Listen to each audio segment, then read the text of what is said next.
জীবনে যত প্রেম আছে কলিজায়, নবীজির তরে সবটুকু দিয়ে দেব তাই।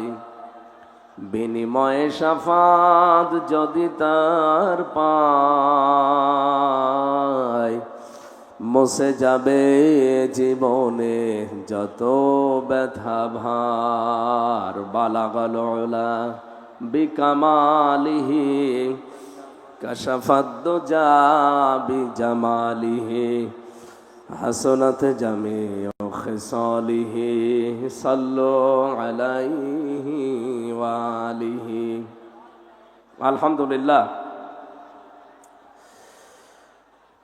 পাবনা দারুল আমান ট্রাস্ট ময়দানে 2 দিন ব্যাপী 32তম ঐতিহাসিক তাফসিরুল কোরআন মাহফিলের সমাপনী রজনীর স্বনামধন্য সভাপতি, এই ময়দানে যিনি কথা বলতেন নন্দিত মুফাসসিরে কোরআন, আন্তর্জাতিক খ্যাতি সম্পন্ন ইসলামী আন্দোলন বাংলাদেশ জামাতি ইসলামীর কেন্দ্রীয় নায়েবে আমির, সাবেক সংসদ সদস্য শহীদ আল্লামা দেলাওয়ার হোসাইন সাইদি রহমতুল্লাহ আলাইহি। 3টা বছর আমার সৌভাগ্য হয়েছিল তার সাথে অনেক সময় কাটানো। তিনি 1 নাম্বার জেলে ছিলেন, আমি 4 নাম্বারে ছিলাম, পাশাপাশি দেওয়াল আমাদের খালি মাঝখানে একটা। সহবত পেয়েছি, সময় পেয়েছি, তার কাছে উপদেশ পেয়েছি। আল্লাহ যেন আমার প্র্যাকটিক্যাল লাইফে ওইগুলো মেনে চলার তৌফিক দান করেন। এখানে এতক্ষণ যারা কথা বলছিলেন পাবনা জেলার শ্রদ্ধাভাজন ডিসি সাহেব, এসপি সাহেব, টিওনো সাহেব, এ থানার সম্মানিত অফিসার ইনচার্জ ওসি সাহেব সহ পুলিশ সদস্য ভাইরা, সামনে বসা মুসলমান ভাইরা, আশপাশে যারা আছেন সম্মানিত মা এবং বোনেরা, প্রাণ প্রিয় পাবনাবাসী, গত বছর এই ময়দানে আসার 1 ঘন্টা আগে আমাকে রাস্তা থেকে আপনারা ফেরত দিয়েছেন। যারা ফেরত দিয়েছিলেন কোথায় আপনারা? ওয়াকাযালিকা আখযু রাব্বিকা ইযা আখাযাল কুরা ওয়া হিয়া যালিমা ইন্না আখযাহু আলীমুন শাদীদ। সূরা হুদের 102 নম্বর আয়াতে আল্লাহ জানিয়েছেন, হে নবী, এইভাবে করে আমি যারা পাপিষ্ঠ তাদেরকে পাকড়াও করি, আর আমার ধরা বড় শক্ত ধরা, কারণ তারা জালেম ছিল। এই জন্য পৃথিবীতে সবচাইতে বড় জালেম হচ্ছে কোরআনে কারিমের কাছে না আসা। অমান আযলামু মিম্মান ইফতারা আলাল্লাহিল কাযিবা ওয়া হুয়া ইউদআ ইলাল ইসলাম আল্লাহু লা ইয়াহদিল কওমাজ জালিমিন। সূরা সফের ভেতরে আল্লাহ জানিয়েছেন, আমি আল্লাহর দৃষ্টিতে সব চাইতে বড় জালেম ওই লোকটা যাকে ইসলামের দিকে ডাকা হয় কিন্তু সে আল্লাহকে মিথ্যা প্রতিপন্ন করে। এই 15.5 বছরে এটা সব চাইতে বেশি ছিল। বলেন তো, আমি যতদিন কোরআনে কারিম হাতে নিয়ে আপনাদের ডাক দিয়েছি, আমার বাবার দিকে ডেকেছি, আমার দাদার দিকে ডেকেছি, আমি তো কোরআনের দিকেই ডাকতাম। আর আমি আন্দাজে ডাকি না, আমি বুঝে শুনে ডেকেছি। কুল হাদিহি সাবিলি আদউ ইলাল্লাহ আলা বাসীরাতিন আনা ওয়া মান ইত্তাবা'আনি ওয়া সুবহানাল্লাহি ওয়া মা আনা মিনাল মুশরিকিন। সূরা ইউসুফের 108 নম্বর আয়াতে আল্লাহ জানিয়েছেন, নবী আপনি বলুন এইটাই আমার পথ। এই কি আশ্চর্য, কথা বলেন কেন? কথা বলা যাবে না, যেখানে আছেন ওইভাবে থাকেন। যারা দাঁড়িয়ে আছেন, বসে আছেন, দরকার হয় বিভিন্ন জায়গা আছে, শুয়ে পড়েছে, কথা বলবেন না। কোরআন শোনার আদব, কথা বলা যাবে না। ফাসতামিউ লাহু ওয়া আনসিতু, চুপ থাকা লাগবে, মনোযোগ সহকারে শোনা লাগবে। এটা কি গানের অনুষ্ঠান? এটা ইবাদত চলছে এখন। দেখেন না কিভাবে বসে আছে। আল্লাহ তাআলা জানিয়েছেন, ওয়াইদা সামিউ মা উনজিলা ইলার রাসূলি তারা আয়ুনাহুম তাফিদু মিনাদ দাম'i মিম্মা আরাফু মিনাল হক। হে নবী, আপনার কাছ থেকে যখন কোরআন ওরা শ্রবণ করবে, যারা বুঝবে এর মর্ম মানিগুলো কি আল্লাহ বলতে চায় আর আমি কি করি, তখন দেখবেন ওদের চোখ দিয়ে মনের অজান্তে পানি বের হচ্ছে। এই জন্য কোরআনের আলোচনা ভালো করে শোনেন। কষ্ট হচ্ছে, কথা বন্ধ বলা যাবে না, সহ্য করেন, ধৈর্যের ফল মিঠা হয়। একটু ধৈর্য ধরেন ভাই। পাবনাবাসী আল্লাহ রাব্বুল আলামিন আয়াত দিয়ে জানিয়েছেন, হে নবী আপনি বলুন আমি আল্লাহর দিকে মানুষকে ডাকি, এইটাই আমার পথ। আর আমি আন্দাজে ডাকি না, আমি বুঝে শুনে ডাকি। শুধু এটা আমার কাজ না, না ওয়ামানিত্তাবানি, আমাকে যারা অনুসরণ করবে দুনিয়াতে তারা আল্লাহর দিকে মানুষকে ডাকবে। এ ঘোষণা কার? বিশ্ব নবীকে দিয়ে আল্লাহ এটা বলিয়েছেন যে আপনি বলেন আপনার অনুসারীদের প্রথম কাজ তারা আল্লাহর দিকে ডাকবে। হ্যাঁ আমি জানি আল্লাহর দিকে ডাকতে গেলে কোরআনে কারিম দিয়ে আপনি ডাকবেন, দেখবেন আপনার প্রতি বিপদ আপদ মুসিবত আসতে থাকবে। অলি রব্বিকা ফাসবির, আপনার রবের জন্য আপনি তখন ধৈর্য ধারণ করবেন। জোরে বলেন সুবহানাল্লাহ। সেই ধৈর্যটার সামনে নিয়ে আল্লাহ আমাদেরকে তিনটা বছর ফাঁসির ওই কন্ডেম সেলের ভেতরে ওই জালেমরা রেখেছিল। আল্লাহ ধৈর্যও দিয়েছিলেন, কারণ 3টা বছর ওরা আমাকে যোগাযোগ করতেও দেয়নি। বাইরে কারা আছে কারা মরে গেছে আমি তাও জানতাম না, কারণ আমার মামলা দিয়েছে একটা ঠুনকো মামলা, অথচ রাখতো আমারে মার্ডার মামলার আসামি যেখানে থাকে ওই কন্ডেম সেলের ভেতরে। খাওয়া দাওয়া ঠিক মতো দিত না, কষ্ট এত বেশি দিয়েছে, এমনিতেই মানুষ যোগাযোগ বিচ্ছিন্ন হয়ে গেলে লোকটা পাগল হয়ে যায়। আপনারা আয়না ঘর থেকে যারা বের হয়ে আসে বাস্তবে চেহারার দিকে তাকবেন, লোকটা কিন্তু এলোমেলো করে তাকায়। আমি বহু মানুষকে মাটির নিচে বেয়েছিলাম যারা নিজের নাম পর্যন্ত জানে না। ও যে কয় বছর আছে ও নিজেও জানে না, এটা কোন বছর কোন মাস কি বার আজকে কয়টা বাজে, এমনকি ওর নাম কি ও তাও জানে না। বছরের পর বছর একটা মানুষ এভাবে পড়ে আছে কবরের মতো জায়গায়। কবর যেরকম ঠিক ওই রকম জায়গায়, এরপরও কবরে তো আর শিকল দিয়ে বাঁধা থাকে না, কিন্তু আয়না ঘরে আমি দেখেছি শিকল দিয়ে পা বেঁধে দিতে। এ কঠিন অবস্থায় মাঝে মাঝে কারারক্ষীদেরকে যারা যেত বলতাম ভাই কোরআন শরীফ এনে দেন, ওনারা বলতো আপনাকে আমরা বঙ্গবন্ধুর জীবনী এনে দেই। বঙ্গবন্ধুর জীবনী পড়ে আমি করবো কি? এরপর ওরা দিত বঙ্গবন্ধুর আত্মজীবনী, বঙ্গবন্ধুর ছেলেবেলা, বঙ্গবন্ধুর চীন সফর।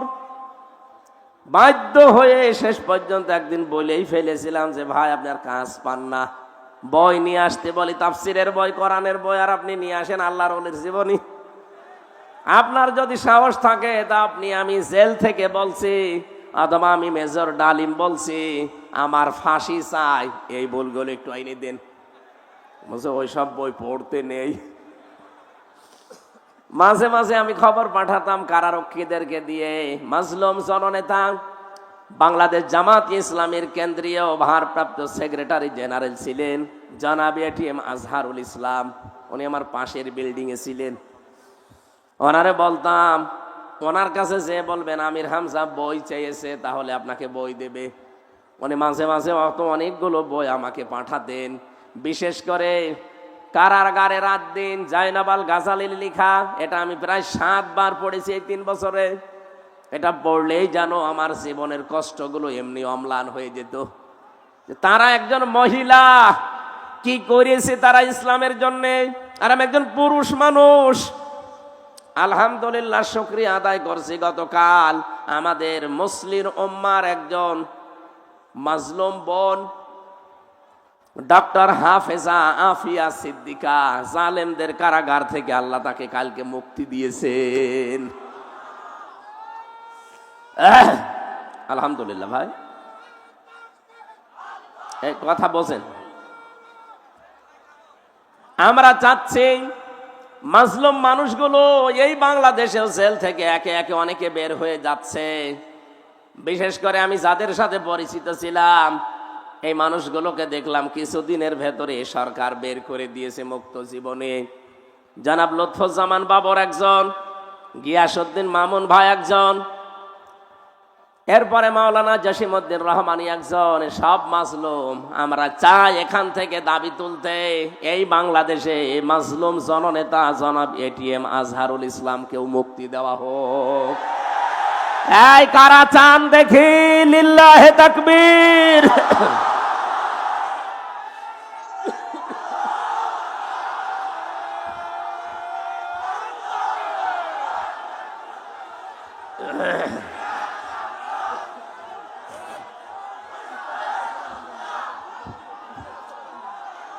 আলহামদুলিল্লাহ।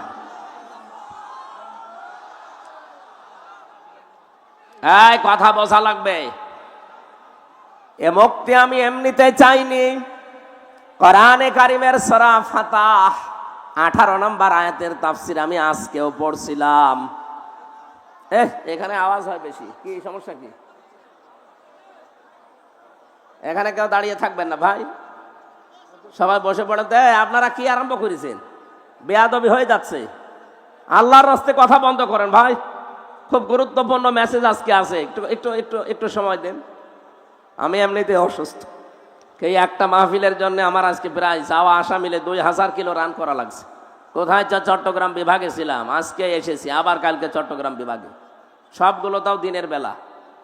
আপনাদের এই শুধু একটা পাবনার মানুষের যেহেতু আসতে দেয় না, এবার কে বাধা দেয় এইটার জন্য এসেছি। এবার তো কেউ মাইকও কেড়ে নেয় না, সামনেও দাঁড়ায় না,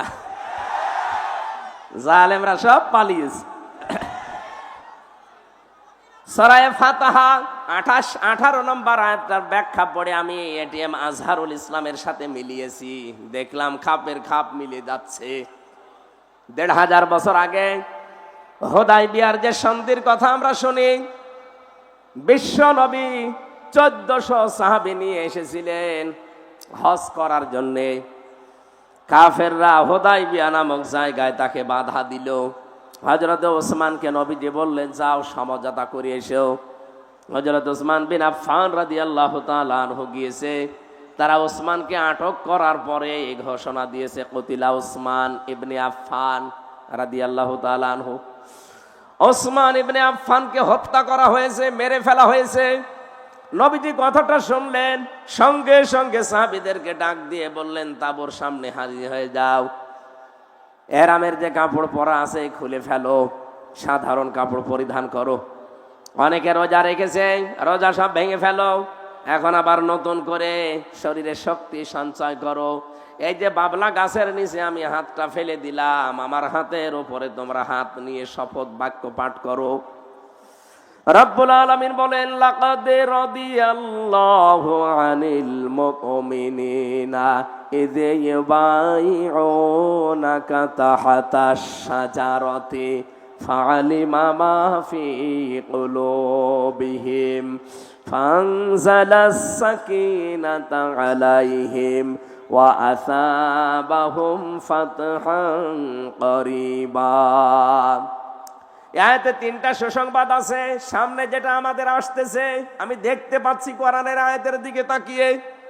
আল্লাহ আয়াত শুরুই করলেন লাকাদ দিয়ে। আল্লাহ পাক বলেন, অবশ্যই আমি আল্লাহ রাদিয়াল্লাহ, আমি রাজি হয়ে গেছি। আমি রাজি হব না, হয়ে গেছি। অবশ্যই আমি আল্লাহ রাজি হয়ে গেছি। আনিল মুমিনিনা, এই মুমিনদের উপরে, তাহতাশ শাজারাতে, এই গাছের নিচে, ইয ইউবাইউনাকা, যারা আপনার হাতের উপরে হাত দিয়ে বায়াত নিচ্ছে, শপথ পাঠ করছে, এই সবার উপরে আমি আল্লাহ রাজি হয়ে গেছি। তাফসিরে ফি জিলালিল কোরআন সাইয়্যিদ কুতুব রাহমাতুল্লাহ আলাইহি লিখেছেন, সঙ্গে সঙ্গে নবী নিজের বাম হাতটা সবার উপরে তুলে ধরলেন। সাহাবী জিজ্ঞাসা করলেন, হে নবী, আপনি বাম হাত তুলে ধরলেন কেন? নবীজি বলেন, আজকে যে 1399 জন এখানে আসো, আর একজন তো নেই, ওনাকে মেরে ফেলা, হত্যা করার কথা জানিয়েছে। সুতরাং আজকের এই শপথ বাক্যে, এই অনুষ্ঠানে যত মানুষ আমরা আছি, সবার উপরে আমার আল্লাহ সন্তুষ্ট হয়ে গেছে। আমরা সবাই এখানে এসেছি, সবাই আল্লাহর সন্তুষ্টি পেয়ে গেলাম। কিন্তু ওসমান এখানে নেই, ওসমানের ওপরেও তো আল্লাহ রাজি হওয়া লাগবে। এই জন্য এই হাতটা আমি তুলে ধরলাম, এটা ওসমানের হাত। তার মানে আজকের এই ময়দানে যে 1400 মানুষ আছে, একজনের উপরও আল্লাহর নারাজ নেই, প্রত্যেকের উপরে আল্লাহ খুশি হয়ে গেছে, সন্তুষ্ট হয়ে গেছে। কারণ মাত্র একটা, ওরা নিরপরাধ একটা বিনা দোষে একটা মানুষকে ওরা হত্যা করার ঘোষণা শুধু দিয়েছিল, মেরে কিন্তু ফেলেনি, মিথ্যা ছড়িয়েছে। আল্লাহর নবী একজন মানুষকে বিনা কারণে বিনা অপরাধে মেরে ফেলবেন, এইটা তিনি মেনে নিতে পারেননি। শুধু মেনে নিতে পারেননি তা না, নিজের সাথে 1399 জন যারা ছিল সবাইকে জীবন দেওয়ার জন্য তিনি বাক্য পাঠ করাচ্ছেন, শপথ। আজ বাংলাদেশে কত মানুষ বিনা অপরাধে বিনা কারণে বিদায় হয়ে যায় জালেমদের চক্রান্তে, কথা বলে না কেন? শহীদ মাওলানা আব্দুস সোবহান তার ভেতরে একজন। আপনি আন্দাজে যে দোষী দেন না কেন, শয়তানও বিশ্বাস করে না। শহীদ আল্লামা দেলাওয়ার হোসাইন সাইদি, শহীদ মাওলানা মতিয়ার রহমান নিজামী রহমতুল্লাহ আলাইহি, যতগুলো শহীদ হয়েছে আপনি তাদের পেছনের জীবন খোঁজ খবর নিয়ে দেখবেন, যে দোষে তারা দোষ দিয়েছে একটা দোষও তাদের জীবনে ছিল না। আপনার দোষ নেই, আপনি যে গণহত্যার সাথে জড়িত, আপনার দোষ নেই। 2006 সালের 28 অক্টোবর জসিম ভাইকে আপনি পিটিয়ে মারার পরে তার লাশের উপর ড্যান্স দিয়েছেন, পৃথিবী ভুলে যায়নি। আমি সিরাজগঞ্জ থেকে একবার আসছিলাম, তখন বাসে আসতাম, 7 সাল, তখন ছোটখাটো ওয়াজগুলো আমাকে নিয়ে মানুষ করাতো। তখন আর গাড়ি নিয়ে যাওয়া দূরের কথা, বাসে গেলেও টাকা দিত না। 300 টাকা দিয়েছে কুষ্টিয়া থেকে সেই সিরাজগঞ্জেও, যাওয়া আসা ভাড়াই লেগে যায় 220 টাকা। ওই সময় বাসে এসে শেষ করে এক ড্রাইভারের পেছনে বসে আছি, দেখলাম গাড়ি চলতে চলতে হঠাৎ বাম দিয়ে চালিয়ে দিল। ড্রাইভারকে বললাম, আপনি এমন করলেন? হুজুর দেখেন একটা মরা কুকুর পড়ে আছে, আমি ডবল করে ওর গার ওপরে চাকা চালিয়ে দেব, আমার বিবেক নেই। আমি বললাম, আরে ভাই, অত তো মরা কুকুরও তো মরে গেছে, ওকে মারলে কি আর না মারলে কি? ড্রাইভার আমার দিকে তাকিয়ে বলছে, হুজুর আপনি কি আসলেই হুজুর নাকি ভুল ধরেছেন? আপনি কেমন হুজুর? আপনি দেখেন যে একটা মরা কুকুর পড়ে আছে, আমি ডবল করে গাড়ি চালাবো, আমার বিবেক কি মরে গেছে? এইটা শোনার জন্য আমি ছিলাম। আপনার নাম কি? বলছে সুব্রত। তার নাম শুনে বুঝলাম ওর ইমান নেই, কিন্তু বিবেক আছে। কথা বলে না কেন? ইমান নেই, কি আছে?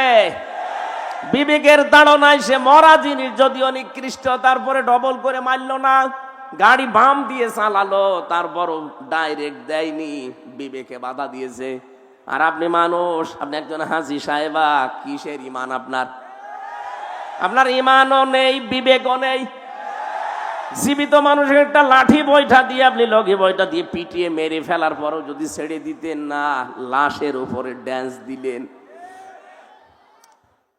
আপনার বিবেক কিছুই নেই, বিবেকের উপরে কুকুরে পেশাব করেছে, বলেন নাউজুবিল্লাহ।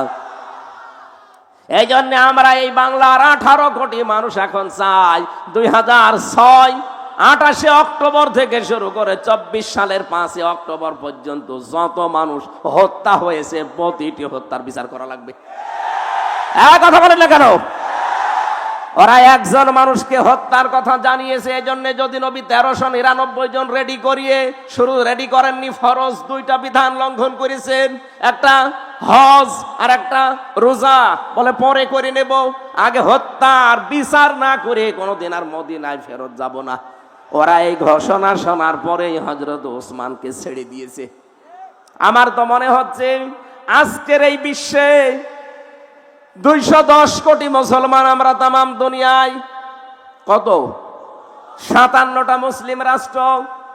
এতগুলো মুসলিম রাষ্ট্র থেকে যদি একবারে এই মাজলুম লোকটার পক্ষে আমরা আওয়াজ তুলতে পারি যে না, বিনা অপরাধে কাউকে আমরা মেরে ফেলতে দেব না, আর কতদিন রাখবেন আপনি এভাবে কষ্ট দিয়ে? আমার মনে হয় আমরা যদি শপথ বাক্য পাঠ করতে পারি, ওই 1399 জনের উপরে আল্লাহ যেমন রাজি হয়ে গিয়েছিলেন, আমাদের উপরও আল্লাহ রাজি হয়ে যাবেন। কিন্তু পরে তিনটা কথা আছে, ফালিমা মা ফি কুলুবিহিম। আল্লাহ পাক বলেন তাদের মনে যেটা ছিল ওইটা কিন্তু আমি জানতাম। সুতরাং আমাদের মনের কথা না মুখের কথা এটা কিন্তু আল্লাহ জানে। এই মাজলুম লোকটাকে জেলখানার এই অন্ধ প্রকোষ্ঠ থেকে বের করতে আমরা যেটা বললাম, এটা কি আমাদের মুখের কথা না মনের কথা? আরো জোরে বলেন। আল্লাহ বলেন মনের কথা যদি হয়, ফাংজালাস সাকিনাতা আলাইহিম, তাদের উপরে আল্লাহর রহমত সাকিনা এটা নাজিল হবে। ওয়াসাবাহুম ফাতাহান করিবা, তাদেরকে একটা আচ্ছন্ন নিকটবর্তী বিজয়ের সুসংবাদ আল্লাহ দেবেন। এই আয়াত অনুযায়ী সামনে আমরা যেটা দেখতে পাচ্ছি, এই বাংলাদেশে মাজলুমদের পক্ষে থাকলে আল্লাহর সাকিনা পাওয়া যাবে, আল্লাহর সুনির্দিষ্ট বিজয় আমাদের সামনে আসবে। এই বিষয় আমরা দেখতে পাই না? দেখতে পাই তখন যখন দেখি অন্য ধর্মের মানুষেরা এই কথা জানায় যে 54 বছর আমরা বহু কিছু দেখেছি, শান্তি পাইনি, আমরা এখন দেখতে চাই এই দেশে আল্লাহর কোরআনে কারিমের বিধান কায়েম হয়েছে।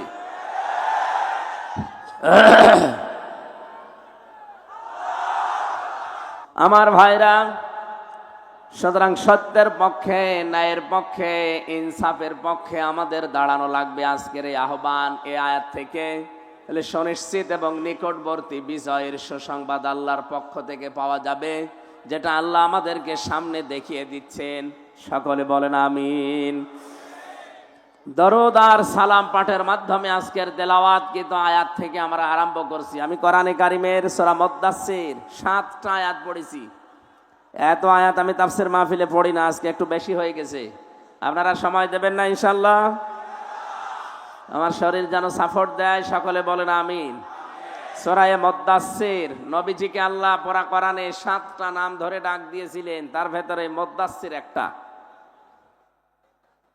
প্রথম যে আয়াতগুলো কোরআনের নাজিল হয় এই পৃথিবীতে, আমরা জানি অনেকে এই সূরা আলাকের প্রথম 5 আয়াত, তো অনেক তাফসীর কারক লিখেছে না, প্রথম আয়াত নাজিল হওয়া কোরআনে কারিমের এই সূরা মুদ্দাসসিরের প্রথমে এই 7টা আয়াত। 2টা বর্ণনায় ঠিক আছে। প্রথমটা নাজিল হওয়ার পরে নবীজি যখন হেরা গুহায় বিশ্বনবী মুহাম্মদুর রাসূলুল্লাহর কাছে ফেরেশতা এসে বলেন, ইয়া মুহাম্মদ ইকরা। নবীজি বললেন, মা আনা বিকারি, আমি পড়তে পারবো না, আমি পড়তে জানি না। এই শব্দটা আমি বাংলা অর্থে মিলাতে পারি না, এখানে বাংলা অর্থ হবে আমি পড়তে পারবো না। পড়তে পারবেন না মানে আমি বলে বলে দে, আপনি পড়েন ইকরা ইকরা ইকরা। এই এদিকে তাকান, গুরুত্বপূর্ণ একটা তথ্য এখানে আছে। তিনবার তিনি বললেন মুহাম্মদ পড়েন, তিনি বললেন আমি পড়তে পারবো না, আমি পড়তে জানি না। এ শব্দ আমরা যদিও বাংলায় অর্থ করি, বাংলা অর্থ হবে আমি পড়তে পারবো না। কেন পারবেন না? ফেরেশতা জিবরাইল 4বার যখন বললেন ইকরা বিসমি রাব্বিকাল্লাযী খালাক খালাকাল ইনসানা মিন আলাক ইকরা ওয়া রাব্বুকাল আকরামুল্লাযী আল্লামা বিল কলাম আল্লামাল ইনসানা মা লাম ইয়ালাম। জিবরাইলের পড়া শেষ। এটা তাফসিরে হাক্কানি থেকে বলছি। সঙ্গে সঙ্গে নবীজি আরম্ভ করলেন বিসমি রাব্বিকাল্লাযী খালাক। জিবরাইল জিজ্ঞাসা করেছিলেন, নবী হে মুহাম্মদ, 3বার আপনাকে আমি বললাম পড়তে, আপনি পড়লেন না। এবার আমি 5টা আয়াত পর পর তেলাওয়াত করলাম, আপনি যে আরম্ভ করে দিলেন। নবীজি প্রশ্ন ছড়ে দিলেন, ইয়া আখি জিবরাইল, হে ভাই জিবরাইল, বারবার আপনি আমাকে শুধু বলেন যে পড়ো পড়ো পড়ো, তে আমি কি পড়বো? আমি তো যার তার নামে পড়তে পারি না, আমি তো দরগার নামে দুর্গার নামে বাবার নামে পড়তে পারি না।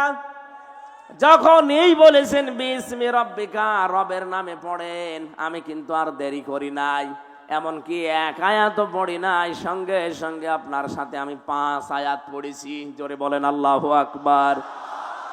এখান থেকে নবীজি তার উম্মতদেরকে কিয়ামত পর্যন্ত শিক্ষা দিতে চাইলেন, আমার উম্মতেরা, পৃথিবীতে যদি লেখাপড়া করতে হয় এই পৃথিবীর কারো নামে পড়া জায়েজ নেই, পড়তে হবে কার নামে? আরো জোরে বলেন কার নামে? এ পাবনা দারুল আমান ট্রাস্টে পড়া হয় কার নামে? এ বাংলাদেশে বহু প্রতিষ্ঠান আছে যেখানে আল্লাহর নামে পড়া এখনো আরম্ভ হয়নি, যেখানে বাবার নামে পড়া হয় না। আমরা যারা দায়িত্বে আছেন, শিক্ষা মন্ত্রণালয়ে যারা দায়িত্বে আছেন, তাদেরকে আমরা 96% মুসলমানের দেশে ওদের তো আহ্বান জানাচ্ছি, শিক্ষা ব্যবস্থা আল্লাহর নামে পড়া আরম্ভ করা লাগবে। আপনারা এই দাবির পক্ষে আছেন না? বলেন। শুনলাম 154টা এখনো পর্যন্ত এই দেশে মাদ্রাসা লাইনে যারা আছে তাদের এই প্রতিষ্ঠানগুলো এখনো পর্যন্ত কার্যকর ভূমিকায় যায়নি। বিশেষ করে শিক্ষার দায়িত্বে যারা আছেন, ও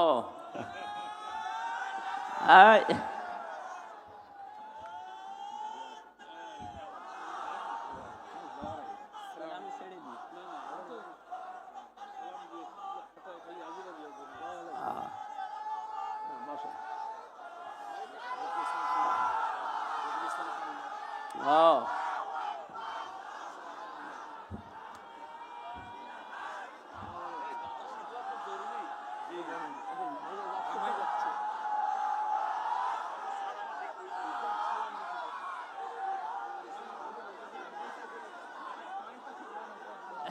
হ্যাঁ, ঠিক আছে, বসেন। বাংলাদেশ জামাত ইসলামীর সেক্রেটারি জেনারেল এবং সহকারী সেক্রেটারি জেনারেল দুইজনই এসেছে আমাদের মাঝে, আমরা ওয়েলকাম জানাচ্ছি। তাদের সুস্বাস্থ্য এবং দীর্ঘায়ু কামনা করছি। সকলে বলেন আমিন। ওনারা দোয়া নেওয়ার জন্য এসেছেন আপনাদের এই মুসলিম জনতার কাছে। আমরা দেব, আমরা এই পয়েন্টটা শেষ করি, এরপরে আপনারা বসেন ভাই, পরে পরে বসেন। আমার ভাইরা, ধর্ম উপদেষ্টা হিসাবে যিনি এখন দায়িত্বে আছেন ডক্টর আফামা খালিদ সাহেব, উনি অলরেডি বাংলাদেশের মসজিদের খতিব, ইমাম এবং মুয়াজ্জিনদেরকে সরকারিভাবে, বিশেষ করে পশ্চিমবঙ্গের মতো তাদের ভাতার ব্যবস্থা অলরেডি করছে। এটা যদি কায়েম হয়, এই দেশে যতগুলো প্রতিষ্ঠান আছে, বিশেষ করে বাঁকা চোখে দেখা হয় যাদেরকে আল্লাহর নামে পড়ানো হয়, এই জন্য বাঁকা চোখে দেখা হয়। 96% মুসলমানের দেশে আমরা আহ্বান জানাবো এইগুলো তাড়াতাড়ি কলেজের মতো এমপিওভুক্ত করা হোক, কি সরকারিকরণ করা হোক, এটা আমরা চাই না। তাহলে তখন এই 2 টাকা 5 টাকার জন্য আপনার পেছনে ঘোরা লাগবে না তাদের। নবীজি বললেন, জিবরাইল বারবার আমাকে বলেন যে পড়ো পড়ো পড়ো, তো আমি পড়বো কি? যখনই বলেছে বিসমি রব্বিকা, রবের নামে, তখন আমি আর দেরি করি নাই। সুতরাং আহ্বান জানাবো আমাদের ছেলে মেয়ে যাদের আছে এইরকম প্রতিষ্ঠান, যেখানে পাবেন অন্তত 3 থেকে 5 বছর আপনি ছোটকালে তাদেরকে কোরআনের সাথে সম্পৃক্ত করার জন্য পড়াবেন। কারণ কোরআনের সাথে সম্পর্ক মানেই রবের সাথে সম্পর্ক। কথা বলেন ঠিক কিনা? 3 থেকে 5 বছর আপনি একটু চেষ্টা চালান, এরপর আপনার ছেলেকে আপনি ডক্টর বানান, ডাক্তার বানান, ইঞ্জিনিয়ার বানান, ডিসি বানান, এসপি বানান, যা বানাবেন কোনো অসুবিধা নেই। শুধুমাত্র এখানে 3 থেকে 5 বছর এরকম যত প্রতিষ্ঠান বাংলাদেশে আছে যেখানে কোরআনের শিক্ষা দিয়ে রবের সাথে সম্পর্ক করা হয়, আমি 2টা গ্যারান্টি আপনাকে দিতে পারি। এই 3 বছর 5 বছরের কারণে আপনার ছেলে কোনো দিন নেশা করবে না। 2 নম্বরে, কোনো দিন শেষ বয়সে আপনাকে বৃদ্ধাশ্রমে রেখে আসবে না। কয়েকদিন আগে আমি নীলফামারীর কিশোরগঞ্জ থানায় গিয়েছিলাম। ওরা আমাকে বৃদ্ধাশ্রমে নিয়ে গেল দেখার জন্য। যে দেখি এইদিকে 25 জন, এইদিকে 25 জন, 50 জন মা আর বাবা বসে আছে। এদের চেহারার দিকে তাকিয়ে আমি বুঝতে পেরেছি সবাই তার সন্তানের জন্য বরদোয়া করছে। তাদেরও তো আমাদের মতো ছেলে মেয়ে নেই। কথা বলেন না কেন? আমি 2 জনের সাথে কথা বলেছিলাম, একজনের ছেলে ডিসি আর একজনের ছেলে আমেরিকায় থাকে, অথচ মা আর বাবা 2 জন বৃদ্ধাশ্রমে, চোখের ভেতরে ছলছল করছে পানি। আপনি আজ পর্যন্ত শুনেছেন যে কোরআন জানে, হাদিস জানে, আলেম না, শুধু কোরআনের জ্ঞান আছে, আল্লাহ সম্পর্কে জ্ঞান রাখে, এরকম মানুষ তার মা বাবাকে বৃদ্ধাশ্রমে রেখে দিয়েছে? যদি কোনো জায়গায় রেখে দেয়ও, এর পেছনে একটা কারণ আছে। আমি যতটুকু খোঁজ নিয়েছি, যদি এরকম কিছু পায়ও, আপনি দেখবেন হয় তার স্ত্রীর কারণে, শ্বশুর শাশুড়ির কারণে মা বাবাকে হয় আলাদা করে দেয়, নাই বৃদ্ধাশ্রমে রেখে দেয়। আল্লাহর সাথে, রবের সাথে পরিচয় থাকার পরও অনেক সন্তান পারে না, কারণ স্ত্রীর মন রক্ষা আর শ্বশুর শাশুড়ির দিকে তাকাতে গিয়ে নিজের মা বাবাকে ছেড়ে দেয়। কথা বলেন না কেন? আমার এই চোখের দেখা, মাত্র 7 বছর বয়স, এখনো পর্যন্ত আলিফ বা তাসা খুব বেশি ভালো করে পারে না, কয়েকদিন ভর্তি হয়েছে মাত্র। ওস্তাদ দেখলাম বৃষ্টির ভেতরে এসে অজু করবে, ছাত্র পানি ঢেলে দিচ্ছে, কাদা লেগেছিল কাদা ছড়িয়ে দিচ্ছে, মাত্র 7 বছর। আমি এই চোখেও দেখেছি। বিশ্ববিদ্যালয়ে ক্লাস চলছে, আমি তখন জাহাঙ্গীরনগরে ছিলাম, মাস্টার্সে ক্লাস চলছে, শিক্ষককে জুতা দিয়ে পিটাচ্ছে ছাত্র। বলছে বাংলাটা বলতে পারলাম না, যে তোরে আমি মেরেই ফেলবো। শিক্ষক বলছে বাবা তুই আমারে ছেড়ে দে, আমি জীবনে আর ক্লাসে আসবো না। বলে না, তোরে আমি বলেছিলাম যে ওই সিটটা দিলি না, তোরে আমি মেরেই ফেলবো। ওইটাও ছাত্র, এটাও ছাত্র, ওইটা অলরেডি মাস্টার্সে পড়ছে, জানোয়ার হয়ে গেছে, আর এটা এখনো আলিফ বা শেষ হয়নি, এটা মানুষের মতো মানুষ হচ্ছে। কথা বলেন না কেন? এই জন্য আহ্বান জানাচ্ছি, রবের নামে পড়া আরম্ভ করা লাগবে। রবের সাথে আমাদের পড়ার পরিচয় নেই, এই জন্য আমরা অনেক জায়গায় যাওয়ার পরেও দেখি না, কাঙ্ক্ষিত মানের মানুষ আমরা হতে পারছি না। এই জন্য ইন্নাল্লাযীনা আমানু ওয়া আমিলুস সলিহাত, সারা জীবন এই আয়াতের ব্যাখ্যা শুনিয়েছে, যারা ঈমান আনে আর নেক আমল করে। না, সালেহ শব্দের শাব্দিক অর্থ শুধু নেক নয়, শুধু সৎ নয়, সালেহ মানে যোগ্য। সালেহ মানে কি? আমরা যারা বলি আল্লাহর আইন চাই, সৎ লোকের শাসন চাই, সৎ হওয়া লাগবে এবং লোকটাকে যোগ্য হওয়া লাগবে। বহু মানুষ আমরা সৎ দেখেছি এই দেশে, দেখতে তো ভালোই লাগতো, মনে হতো যে আসমান থেকে পালিয়ে এসেছে দরবেশ, কিন্তু এত বড় অসৎ মানুষ বাংলাদেশে আর নেই। এই কথা বলেন না কেন? আমি নিজে দেখেছি, আমার মাথায় যখন দড়ি দিয়ে কোর্টের বারান্দা নিয়ে দিয়ে যাচ্ছিল, এই দরবেশ বাবা আমার সামনে ছিল। উনি ম্যাজিস্ট্রেটের কক্ষে প্রবেশ করলো, করে কি যেন বলে আসলো, আসার পরে আমারে দেখে উনি হাসি দিল। হাসি দেওয়ার পরে এটাই জানিয়ে, চোখ টিপ দিয়ে এইটাই জানাতে চেয়েছে যে দেখেন কেমন লাগে। আজ যখন দরবেশকে এই দাড়ি কাটা অবস্থায় নিয়ে যায়, আমারও মাঝে মাঝে মনে হয় ওনার ওই কথাটা, দেখ কেমন লাগে। যদিও এটা আমি মন থেকে বলি না, বিপদে পড়লে আসলে উপহাস করা ঠিক না, কিন্তু ওনারা যা করেছে আল্লাহ মনে হচ্ছে উল্টিয়ে ওইটা ওনাদের উপরেই ফেলিস। গতকালকে আমি রাতের বেলা ছিলাম চাঁদপুরের ফরিদগঞ্জ, ওই জায়গায় যেই মহিলা এতদিন পর্যন্ত আওয়াজ দিত যে ফিটনেস বিহীন বিএনপি, লাইসেন্স বিহীন জামাত, আল্লাহ ওনারে পুরা কথাটা উল্টিয়ে ওনার শরীরের ওপরে আজ লাগিয়েছে। ওনার শরীরের কোনো ফিটনেস নেই, আর ওনার লাইসেন্স তো শেষ। আর কথা বলছে না কেন? আমি তো আর রাজনৈতিক নেতা না যে রাজনৈতিক কথা বলবো, ইঙ্গিত দিলাম। দুনিয়াতে যে যা করছেন ওইটা কিন্তু আল্লাহ উল্টিয়ে আপনার উপরে ফেলে দেবে। এই জন্য এমন কিছু করবেন না। সালেহ মানে কি বলছিলাম যেন? যোগ্য। জোরে বলেন কি? এই জন্য এই যোগ্য করে করে তুলতে হলে এই দেশে যারা কাজ করছে মানব জাতির পেছনে, আপনি তাদের কাছে থাকবেন। কারা কাজ করছে আপনার বিবেক আছে, আপনি দেখে নিন। যারা ছোটবেলা থেকে গড়ে তুলতে চায় আপনার সন্তানকে, আপনার ছেলেকে, আপনার মেয়েকে, আমি যেহেতু এখনো পর্যন্ত এরকম বয়সে আছি, এজন্য আমার এই চোখে আমি যা দেখতে পাচ্ছি তাই আপনাকে শোনাচ্ছি। যারা মানুষকে সৎ এবং যোগ্য করে গড়ে তুলতে চায়, আপনার ইমানি দায়িত্ব হবে এখন আপনার ছেলে মেয়েকে ঠিক তাদের কাছে নিজে হাত ধরে দিয়ে আসা।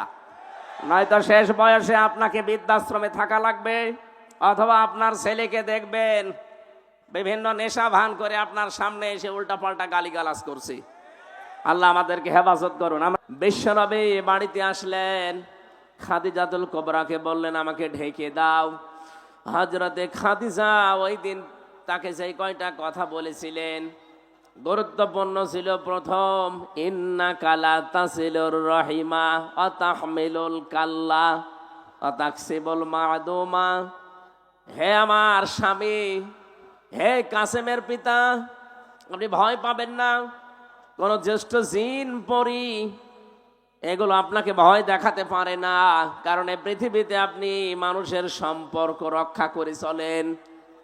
পাবনাবাসী হযরতে খাদিজাতুল কুবরার এই কথা থেকে প্রতীয়মান হয় যে মানুষ আমরা দুনিয়াতে মানুষের সম্পর্ক ঠিক রাখতে পারি, বিশেষ করে আত্মীয়তার সম্পর্ক, রক্তের সম্পর্ক, দলীয় সম্পর্ক, জনগণের সম্পর্ক, এগুলো যারা এই পৃথিবীতে আমরা ঠিক রাখতে পারি তাদের ভেতর থেকে যত রকমের ভয় আছে আমার আল্লাহ নিজের পক্ষ থেকে দূর করে দেন। বলেন সুবহানাল্লাহ।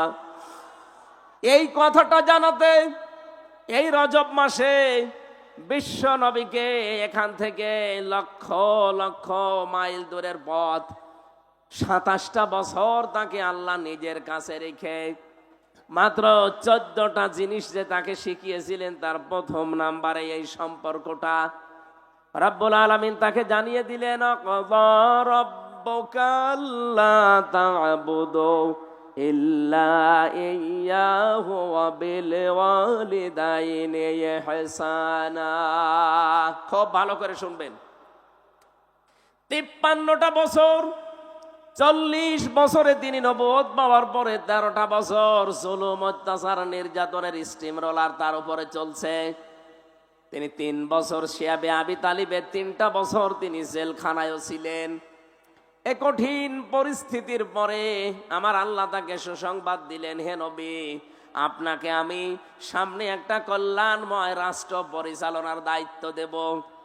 এই জন্য যেদিন হিজরত করার সময় তাকে আল্লাহ নিজে শিখিয়ে দিয়েছিলেন, মিল্লাদুনকা সুলতানান নাসীরা।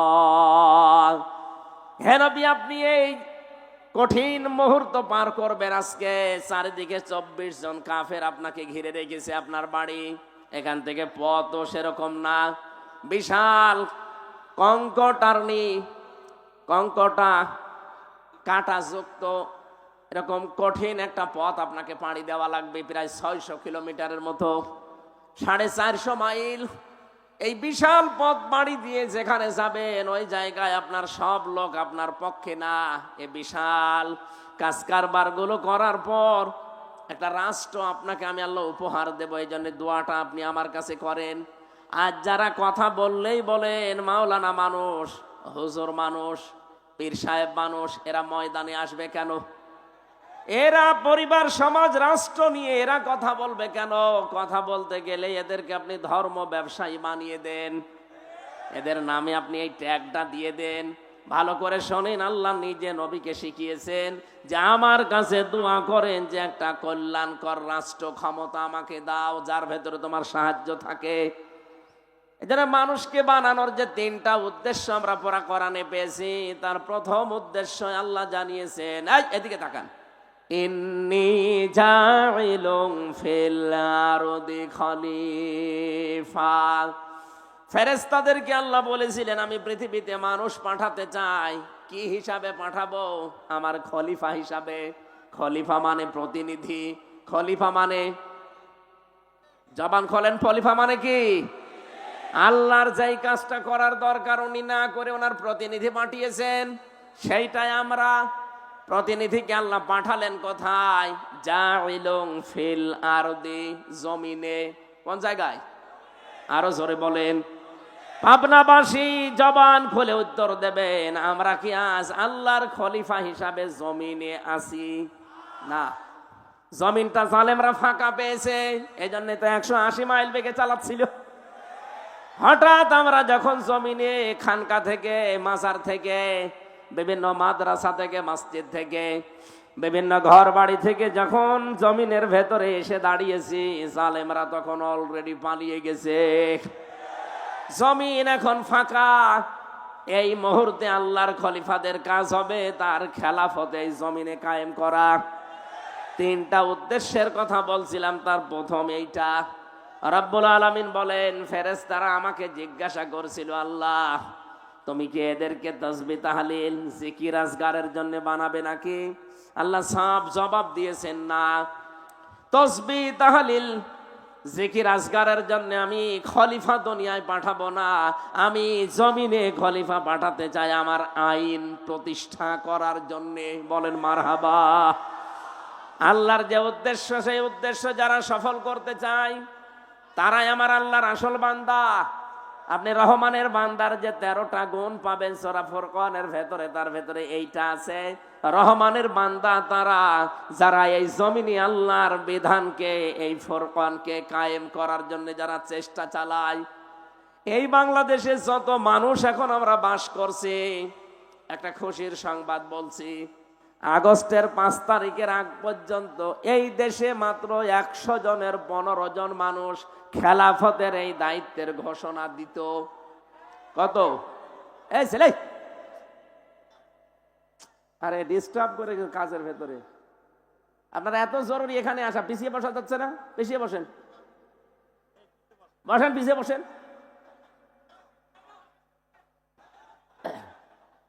এই কথা বলা যাবে না, কথাগুলো বসেন।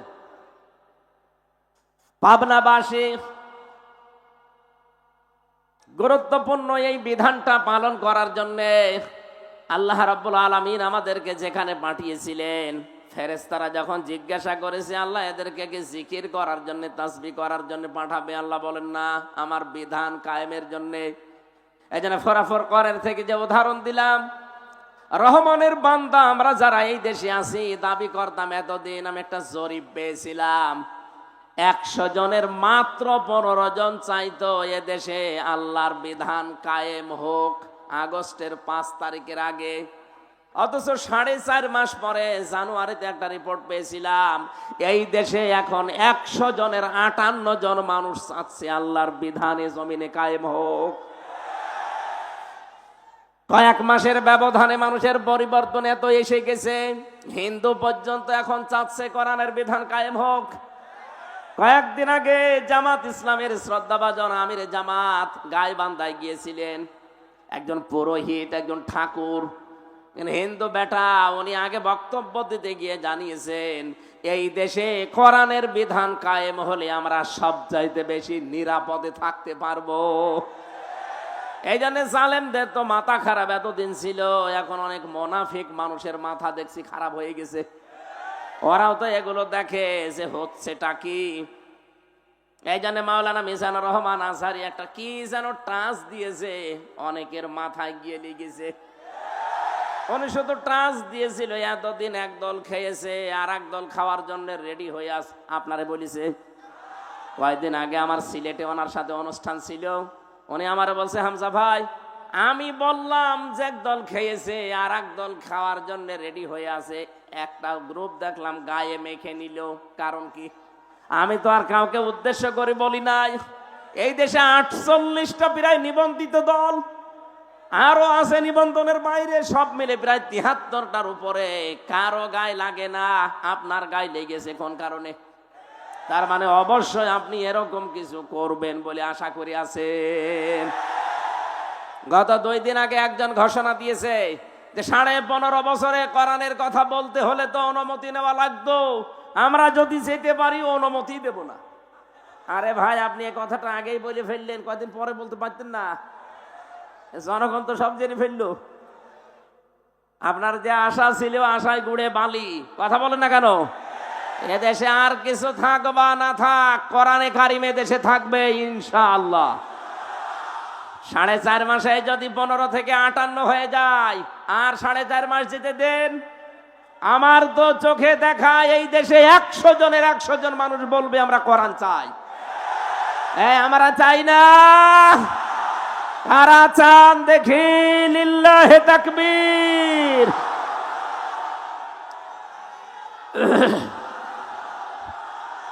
আলহামদুলিল্লাহ ভাই।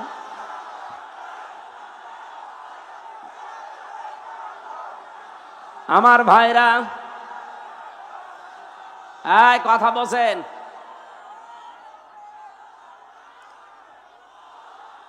কোরআনে কারিমের এই বাতাস আমি বাংলাদেশের 630টা থানায় আমার কম বেশি যাওয়া হয়ে গেছে। আমি দেখতে পাচ্ছি এদেশের মুসলমান, হিন্দু, বৌদ্ধ, খ্রিস্টান নেই, মানুষ পদবাচ্চে যারা বিবেচিত সবাই এক বাক্যে আওয়াজ তুলছে আমরা কোরআনের বিধান চাই। আর কিছু ক্যান্সার আছে, এরা হয়তো মাথা খারাপ, এ কারণে বলছে কিছু চাই না, আগে থালা দেন। থালা কি করবেন? আমরা আহ্বান জানিয়েছি একেবারে স্পষ্ট ভাষায়, যারা দায়িত্বে এখন আছেন সংস্কার করেন খুব তাড়াতাড়ি, সম্মানজনক একটা সময় নিয়ে সংস্কার করে তাড়াতাড়ি নির্বাচন দিয়ে নির্বাচিত সরকারের হাতে দেশটা তুলে দেন। তাহলে এই দেশ নিয়ে আপা সহ যারা পালিয়েছে কেউ আর ষড়যন্ত্র করার সুযোগ পাবে না। কিন্তু সংস্কার না করে আমরা নির্বাচন করতেও চাই না, হতেও দেব না। কারণ আর আগে দিনের ভোট রাতে হয়ে যাবে। কথা বলেন ঠিক কিনা? দিনের ভোট রাতে হয়েছে, এটা কি ওয়াজ করা লাগবে? যারা করেছে আমার সাথে, এরকম একজন ওসি ছিল জেলখানায়, সে আমার নিজে বলেছে যদি আমরা দিনের ভোট রাতে করেছি। সুতরাং আমরা চাই 1628 জন এরকম চেয়ারে যারা বসে আছেন, এগুলো সব জালেমদের দোসর অথবা নিজেরাই জালেম। কথা বলেন না কেন? এরা এই তিনটা টার্মে এই জালেমদেরকে এরা টিকিয়ে রাখার জন্য সর্বাত্মক চেষ্টা চালিয়েছে। আমরা চাই খুব তাড়াতাড়ি ওদেরকে চেয়ার থেকে নামিয়ে এই 15.5 বছরে যারা বৈষম্যের শিকার ছিল তাদেরকে চেয়ারে বসান। এই কথা বলেন না কেন? নয়তো এইভাবে যদি আবার আমতা করে দিয়ে দেওয়া হয়, একবারে ডিক্লিয়ার দিয়ে দেবে 154 জন, দিনের ভোট রাতে হয়ে যাবে, আগে যা ছিল তাই। তাহলে তো ওরাই থাকা ভালো ছিল। এক লোক বিবাহ করার পরে বাসর রাত্রে এখনো স্ত্রীর কাছে যায়নি, শাশুড়ি এসে বলছে বৌমা কি করবা জানি না, আমার কিন্তু নাতি চাই। বলছে মা আপনি সময় দেবেন না। ননদ যে বলছে ভাবি কি করবা জানি না, আমার কিন্তু ভাতিজা চাই। দাদি শাশুড়ি গিয়ে বলছে কি করবা জানি না, আমাদের কিন্তু পুতি চাই। স্বামী এবার এসে বলছে বউ ঘুমিয়ে পড়ো, কিন্তু আমার বেবি চাই। স্ত্রী বলছে দাঁড়ান, আপনার কি সব পাগলের বংশ?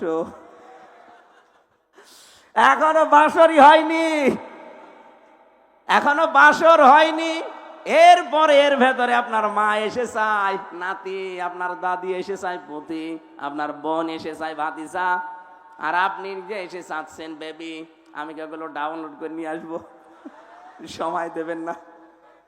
আগে অন্তত বাসর হোক, অন্তত 10 মাস 10 দিন সময় দেন, তারপরে যে যা চেয়েছেন সবগুলোই দেব। কিন্তু আমার 1 বছর সময় দেওয়া লাগবে। কথা বলেন ঠিক কিনা? আরে ভাই, যারা দায়িত্ব নিয়েছে এরা তো একটাও রাজনীতিবিদ না, সব ব্যবসায়ী, এক একজন এক এক দিকের। তাই আপনি 1 বছরও সময় দিলেন না, বেবি ডাক শুনবেন কি করে? এই জন্য আমরা কাঙ্ক্ষিত মানের সময় দিতে চাই, সম্মানজনক সময় নিয়ে তারা খুব তাড়াতাড়ি সংস্কার করে এদেশে এমন জায়গায় নিয়ে যাক যেন আমার ভোট আমি দেব, যাকে খুশি তাকে দেব। কথা বলেন ঠিক কিনা? আমার ভাইরা, বিশ্বনবী মুহাম্মদুর রাসূলুল্লাহ, আল্লাহ রাব্বুল আলামিন তাকে ডাক দিয়ে বললেন হে নবী আপনি আমার কাছে এই দোয়াটা করেন যে আমি রাষ্ট্রীয় ক্ষমতা চাই। আজ যারা এই দেশে এই কথা আহ্বান জানায় আপনাদেরকে যে আমরা রাষ্ট্রীয় ক্ষমতায় যেতে চাই, কারণ আমরা এই কোরআনে কারিমকে প্রতিষ্ঠা করতে চাই, ওদের মনের ভেতরে যদি দুনিয়ার কোনো কামনা বাসনা থাকে, আপনি মাস্ট বি তার পেছনে থাকবেন না। এই কথা বুঝতেছেন? কারণ এই মানুষগুলো অলরেডি শপথ নেওয়ার সময় আল্লাহকে কথা জানিয়েই দিয়েছে, ইন্না সলাতি ওয়া নুসুকি ওয়া মাহইয়ায়া ওয়া মামাতি লিল্লাহি রাব্বিল আলামিন। আমার নামাজ, আমার কোরবানি, আমার বেঁচে থাকা, আমার মরে যাওয়া আমি সব আল্লাহকে দিয়ে দিয়েছি। সুতরাং এই শপথ যারা পাঠ করে এই মানুষগুলো নিজের জন্য অন্তত কিছু করবে না। যদি করে সে মুনাফিক হয়ে কিয়ামতে উঠবে, কারণ সে আল্লাহর কাছে অঙ্গীকার দিয়েছে। কথা বলেন না কেন? যারা অঙ্গীকার আবদ্ধ হয়েছে আপনি মাস্ট বি তাদের পেছনে থাকবেন, কারণ ওই মানুষগুলো তার জীবন মরণ নামাজ ত্যাগ তিতিক্ষা কোরবানি অলরেডি আল্লাহকে দিয়ে দিয়েছে, ঘোষণা দিয়েছে। এই এরা এত আওয়াজ করে কেন?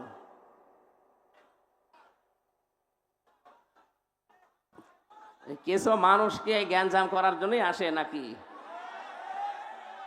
ওখানে বসা যায় না, ওই জায়গার কি সমস্যা? বসা যায় না ওখানে? কি সমস্যা? কি স্বেচ্ছাসেবক নেই, হাতে কিছু নেন না কেন ভাই? থাক। সুবহানাল্লাহ, আলহামদুলিল্লাহ, লা ইলাহা ইল্লাল্লাহ, লা ইলাহা ইল্লাল্লাহ, মুহাম্মাদুর রাসূলুল্লাহ। পাবনাবাসী স্ত্রী অভয় দিচ্ছে এই কথা বলে যে আপনি ভয় পাবেন না, কারণ যারা সম্পর্ক ঠিক রাখে এদের ভেতরে কোনো ভয় আল্লাহ রাখে না। আজ বাংলাদেশে যারা সত্যি রক্তের সম্পর্ক, যারা আত্মীয়তার সম্পর্ক ঠিক রাখে, আপনি তাদেরকে দেখবেন এই মানুষগুলো ভয় ভীতির ঊর্ধ্বে উঠে গেছে, এদের ভেতরে কোনো ভয় নেই। নবীজিকে 2 নম্বরে হযরতে খাদিজা বলেছিলেন, অতাহমেলুল কাল্লা, আপনি ভয় পাবেন না, আপনি তো মানুষের বোঝা বহন করেন, দুঃখের বোঝা, কষ্টের বোঝা, ঋণের বোঝা, আপনি এগুলো বহন করে দেন। এই দেশে যারা মানুষের বোঝাগুলো কাঁধে নিয়ে কষ্ট সহ্য করেন নিজে, কিন্তু অন্যকে বুঝতে দেয় না, আপনি দেখবেন তাদের ভেতর থেকে আল্লাহ বিভিন্ন ভয় দূর করে দিয়েছে। আর যারা মানুষকে বোঝা আরো দিয়ে গেল, কষ্টের বোঝা, দুঃখের বোঝা, ঋণের বোঝা, তাদের ভেতরে কত রকমের ভয় আমার আল্লাহ চাপিয়ে দিয়েছে। কথা বলেন ঠিক কিনা? এত ভয় তাদের ভেতরে আল্লাহ ঢুকিয়েছে যে খাবার খাবে সে সময় ভয়তে পায়নি। এমনকি 5 মিনিট সময় দিয়েছে, তাও জনগণ তাকে দিতে চায়নি। তাড়াতাড়ি ভাগেন, ভয়তে তাড়াতাড়ি ভেগে গেছে। আমরা যদি আজ দুঃখের বোঝাগুলো দিয়ে না যেতাম, এই যে 2732 জন মানুষ মারা গেল, 2780 জনের উপরে এখন বিভিন্ন অঙ্গ প্রত্যঙ্গ হারিয়ে হাসপাতালে কাতরায়। এরা পরিবারের জন্য, সমাজের জন্য, দেশের জন্য বিশাল বোঝা।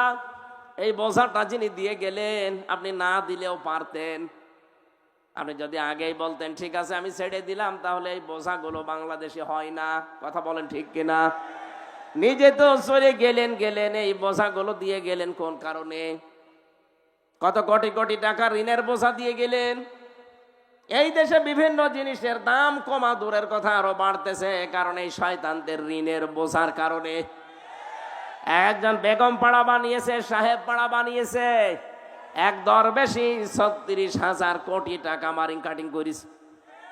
বাকি যেগুলো দরবেশ না ধরবেশ, ওরা যে কি করেছে আল্লাহ জানে, আর ওরা জানে। এই জন্য দেশটা আবার দাঁড়াবে। আমার মনে হয় খুব তাড়াতাড়ি যারা দায়িত্বে আছেন, বাইরে যত টাকা এই শয়তানরা পাঠিয়েছে, টাকাগুলো আবার তাড়াতাড়ি ফেরত নিয়ে আসেন। কিভাবে করা লাগবে আপনারা জানেন, করেন, এই দেশটা আবার দাঁড়িয়ে যাবে ইনশাআল্লাহ। এই দেশে 18 কোটি মানুষকে আমরা শুধু মানুষ না, 18 কোটি জনসম্পদে পরিণত করতে চাই। কয়েকদিন আগে এক পাইলট আমারে বলছিল, ওই দিন আমি মৌলভীবাজার যাচ্ছিলাম, বিভিন্ন রকমের জিনিস যখন দেখতে দেখতে যাচ্ছিলাম হেলিকপ্টারে, উনি আমারে বলছে, হুজুর এই যে এই ফ্যাক্টরিগুলো, এগুলো যদি কায়েম করা হতো, এদেশে 36 লাখ যুবক এখন বেকার, এদের কর্মসংস্থানগুলো তৈরি হলে দেশটা তো দাঁড়িয়ে যেত। কিন্তু এই জালেমেরা টাকা পয়সাগুলো সব পাচার করে এই দেশটাকে ফোকলা বানিয়ে ফেলিস। আরে ভাই, আপনি বাইরে পাচার করে কি করলেন, এখন তো ভোগও করতে পারেন না। আমি কয়েকদিন আগে মালয়েশিয়া গিয়েছিলাম, সাহেব পাড়া বানিয়েছে, শয়তানরা থাকতে পারে না, হোটেলে থাকে। যে হোটেলে উঠলাম, দেখে 2 শয়তান বসে আছে। কি এখানে? বলছো হুজুর আমরা আগে পালিয়েছি। কেন সাহেব পাড়ায় থাকবেন না? ওখানে থেকে মায়ের খাবো। এদেশেও বাংলার জনগণ আছে, ওই ঘর তালা লাগানো, যদি জানে যে এখানে আমি আছি, পিটিয়ে আমার ভক্ত বানিয়ে ফেলবে। এমনিতে ভয়গুলো আল্লাহ ঢুকিয়ে দেয়নি, কারণ আপনি মানুষকে বোঝা দিয়ে গিয়েছেন এই দেশে। এই কথা বলেন না কেন? আমরা যেন আগামীতে এই দেশে কারো উপরে বোঝা দিয়ে না দেই। অনেক মানুষ এখনই বোঝা দেওয়া আরম্ভ করে দিয়েছে। একজনের কাছে চাঁদা চাইলে তার উপরে এটা বোঝা না। আজকে একজন দিয়েছে, আগে দিতাম 500 টাকা, এখন ধরছে 700 টাকা। কিছু কিছু মানুষ এত চালাক, বলছে কি 12:30টার সময় আমি চাঁদা চাইলাম নারায়ণগঞ্জের বন্দরে, এ গোয়েন্দারা টের পেল কি করে? আরে ভাই, 12:30, আমি রিমান্ডে থেকে ওদের মেশিং দেখেছি, এটা যেহেতু ওপেন বলা, তারপরও ঠিক না, আমি হাসতে করে বলছি, মুখ সরিয়ে। আপনি 12:30টায় চাঁদা চাইতে চান, মনে করছেন কেউ জানে না? কি মেশিন নিয়ে বসে আছেন জানেন? আপনি পায়খানার ভেতরে বসে কি করেন তা ওরা দেখতে পায়। গোয়েন্দারা নখদর্পণে রেখেছে দেশটা, শুধু দেখতে চাচ্ছে কে কি করে। আগস্টের 5 তারিখের পরে অনেকে যা আরম্ভ করেছেন, আপনি নিজের পায়ে নিজে কোড়াল মারছেন। ওরা কিন্তু দেখতেছে আসলে কে কেমন দেশটাকে ভালোবাসে, জনগণকে ভালোবাসে। ওদের বোঝা আমার মনে হয় প্রায় হয়ে গেছে। আপনারা যা করছেন একটা মাজলুম দলের উপরে, আর একটা মাজলুম দল, এই 17 দল বাদ দিয়ে 14 দল বাদ দিয়ে যা ছিল এই দেশে সব মাজলুম। সুতরাং এই মাজলুম দলটাকে ডোবানোর জন্য অনেকেই কিন্তু উঠে পড়ে লেগেছে। কেউ কেউ আলেমের বিরুদ্ধে লিখেছে, কেউ এই দলের বিরুদ্ধে লিখেছে।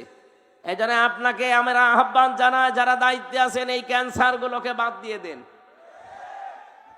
এই আয়াতের ভেতরে আমরা যেগুলো পড়েছিলাম, এখানে বাংলাদেশের কিছু মানুষের চরিত্রের মিল আছে। ওই জামানায় নবীজি কোরআন প্রচার আরম্ভ করলে অলিদ বিন মুগিরা নবীজিকে 5টা নাম দিয়েছিল তার সভাসদ বর্গের কাছে। কয়টা বলেন বলেন?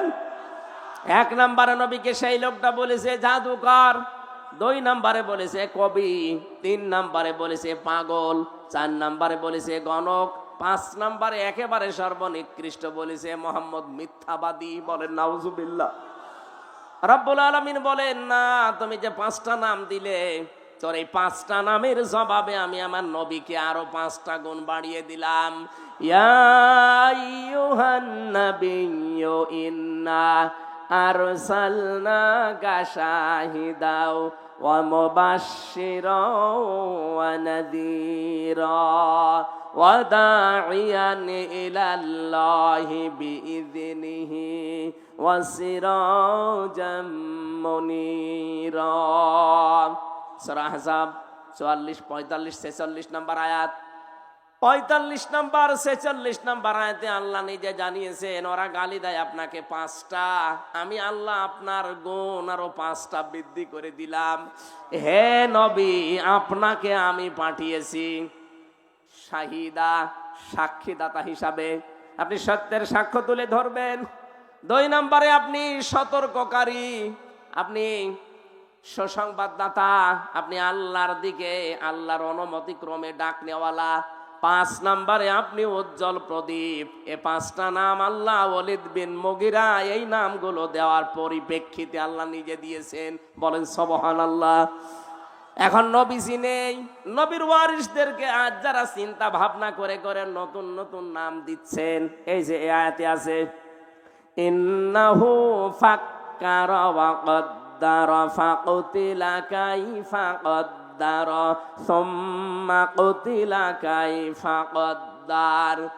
রব্বুল আলামিন বলেন, বহু চিন্তা ভাবনা করে নবীর বিরুদ্ধে এই কথাগুলো দাঁড় করিয়েছিল যে নবীজি গণক, নবীজি জাদুকর, নবীজি কবি, নবীজি পাগল, নবীজি মিথ্যাবাদী। কত নিকৃষ্ট চিন্তা ভাবনা তার। 1500 বছর আগে ওয়ালিদ বিন মুগিরা নবীকে গালি দিয়ে অভিশপ্ত হয়েছে। আল্লাহ বলেন কুতিলা ফাকুতিলা, সর্বনাশ ওই লোকটার জন্য। কাইফা কদ্দারা, কি করে এই চিন্তা তার মাথায় আসলো? আজ বাংলাদেশে কত রাজনৈতিক দলের নেতা দেখছি আলেমদেরকে এখন কোরআন প্রচারের কারণে ধর্ম ব্যবসায়ী বলে গালি দিচ্ছে। 1500 বছর আগে ওরা নবীকে গণক বলেছে, জাদুকর বলেছে, এখন ধর্ম ব্যবসায়ী বলছে, কথা প্রায় একই। আমার তো মনে হয় নবীজি যদি এই মুহূর্তে এই দেশে আসতেন ধর্ম প্রচার করার জন্য, যারা জালেমদেরকে, নবীর উত্তরাধিকারীদেরকে ধর্ম ব্যবসায়ী বলে গালি দেয়, আমার মনে হয় ওরা নবীজিকেও ধর্ম ব্যবসায়ী বলে গালি দিত। আল্লাহ পাক বলেন সুম্মা কুতিলা কাইফা কদ্দারা, আমি আবার বলছি ওরা সর্বনাশ, ওদের জন্য ধ্বংস, সর্বনাশ, ওদের উপরে লানত, আমি আল্লাহর বরদোয়া যারা এই শব্দগুলো আবিষ্কার করে। আজ বাংলাদেশে যারা আলেমদের নামের শেষে আগে কত রকমের শব্দ আবিষ্কার করছেন, কেউ আলেমদের নামের আগে পরে লাগিয়ে দেয় এটা তেতুল হুজুর। কথা বলে না কেন? আল্লামা দেলাওয়ার হোসাইন সাইদের নাম তারা পাল্টিয়ে দিয়ে দিয়েছে দেলু শিকদার। দেলু শিকদার দেয়নি? শহীদ আব্দুল কাদের মোল্লা তার নামও পরিবর্তন করে দিয়েছে কসাই কাদের। আসল নামে বিচার করলে আপনি তাকে পেতেন না, কারণ সেই সময় সে ছাত্র ইউনিয়ন করত। আপনি তার নাম পাল্টিয়ে বিচার করে এমন জায়গায় পাঠিয়ে দিলেন। আল্লাহ যেন তাকে শাহাদাতের মর্যাদা নসিব করেন, বলেন আমিন। কয়েকদিন আমি আগে ফরিদপুরের ওই জায়গায় গিয়েছিলাম, সদরপুর থানা। শহীদ আব্দুল কাদের মোল্লা রহমতুল্লাহ আলাই, এলাকার মানুষগুলো এখনো পর্যন্ত তার নাম নিয়ে কান্নাকাটি করে। আর আপনার মনের ভেতরে কি একটু কিছু আসলো না? নামগুলো পরিবর্তন করে করে আপনি এই কঠিন সিদ্ধান্ত নিয়ে ফেললেন। এখন আমার মনে হয় এই দেশে যারা আসবে, এই জালেমদের নাম পরিবর্তন না, আসল নামের ওপরেই বিচার করা সম্ভব। এরা যদি একজন মানুষ হত্যার দায়ে তাকে হত্যা করে ফেলতে পারে, আপনি তো মানুষ মেরেছেন 2732 জন, 275টা মার্ডার মামলা অলরেডি হয়ে গেছে আপনার নামে। একজন মানুষ মারলে যদি একজনকে মেরে ফেলা যায়, 275টা মামলা যার নামে, তাকে 275 বার মারা যাবে। এমনি তো মরে গেছে, ও ছাতা মারবেন কবে আবার? এই জন্য মানুষের বিরুদ্ধে যে নাম তৈরি করে, বিশেষ করে নবীদের, নবীর উত্তরাধিকারীদের, এদের জন্য বরদোয়া কার? আরো জোরে বলেন। 1500 বছর আগে আল্লাহ যদি এই বরদোয়া দেয়, আল্লাহ যেন এখনো এই বরদোয়াটা এই দেশে যারা বুঝে শুনে আলেমদের বিরোধিতা করে তাদের উপরে লাগিয়ে দেন।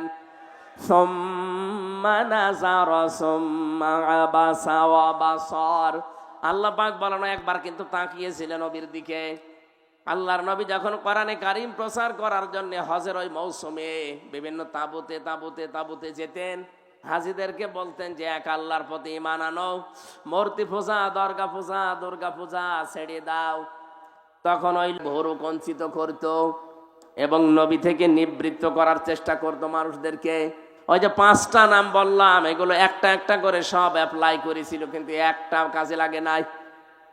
আল্লাহর নবী মুহাম্মদুর রাসূলুল্লাহ এই যে কম্বল দিয়ে যখন তিনি আবৃত ছিলেন, তাকে ঢেকে দেওয়া ছিল, নবী যে এখান থেকে কম্বলের ভেতরে তিনি কাঁপছিলেন। আল্লাহ আয়াতগুলো নাযিল করে জানালেন, ইয়া আইয়ুহাল মুদ্দাসসির, হে কম্বলওয়ালা, কাঁপার জন্য আপনাকে আমি পাঠাইনি। কুম, দাঁড়ান, ফাংজির, মানুষকে সতর্ক করেন। ও রব্বাকা ফাকাব্বির, আপনার রবের বড়ত্বের কথাগুলো তুলে ধরেন। আমার তো মনে হয় আয়াতগুলোর কার্যকারিতা এখন বাংলাদেশে 100% দরকার।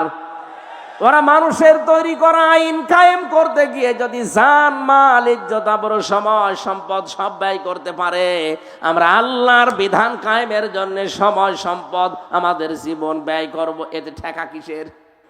কথা বলেন না কেন? যারা ভয় করার কথা বলা, যদি ভয় না পায়, আমাদের তো কোনো ভয় নেই। আমাদের চোখ বন্ধ হতে দেরি, আল্লাহর বানানো জান্নাত পেতে আমাদের দেরি হবে না। এতে যে যাই আপনাকে বলুক না কেন, সব মিথ্যা কথা। আপনি দিন কায়েমের জন্য শুধু কাজ করে যাবেন, মরতে দেরি হবে, আমার আল্লাহ আপনাকে জান্নাত দিতে দেরি করবে না। সূরা সফের 10, 11, 12 নাম্বার আয়াতে এই তথ্যগুলো আছে, আপনি দেখে নেবেন। দুনিয়ায় যারা আল্লাহর বিধান কায়েমের জন্য চেষ্টা চালাবে, রব্বুল আলামিন জানিয়েছেন, হালাদুল্লুকুম আলা তিজারাতিন তুনজিকুম মিন আযাবিন আলীম। হে নবী, আপনাকে কি আমি এমন একটা ব্যবসার কথা বলবো যেটা করলে জাহান্নামের আগুন থেকে আপনি বেঁচে যাবেন? তুমিনুনা বিল্লাহি ওয়া রাসূলিহি ওয়া তুজাহিদুনা ফি সাবিলিল্লাহ বিআমওয়ালিকুম ওয়া আনফুসিকুম, যালিকুম খায়রুল লাকুম ইন কুনতুম তা'লামুন। বলেন আমিন। পাবনাবাসী, আমার কথার সামারাইজ হচ্ছে, ওরা মানুষের তৈরি করা আইন এই দেশে কায়েম করতে যদি ভয় না পায়, ওরা যদি পিছপা না হয়, আমরা আল্লাহর তৈরি করা আইনে জমিনে কায়েম করতে কোনোদিন আর পিছপা হবেন?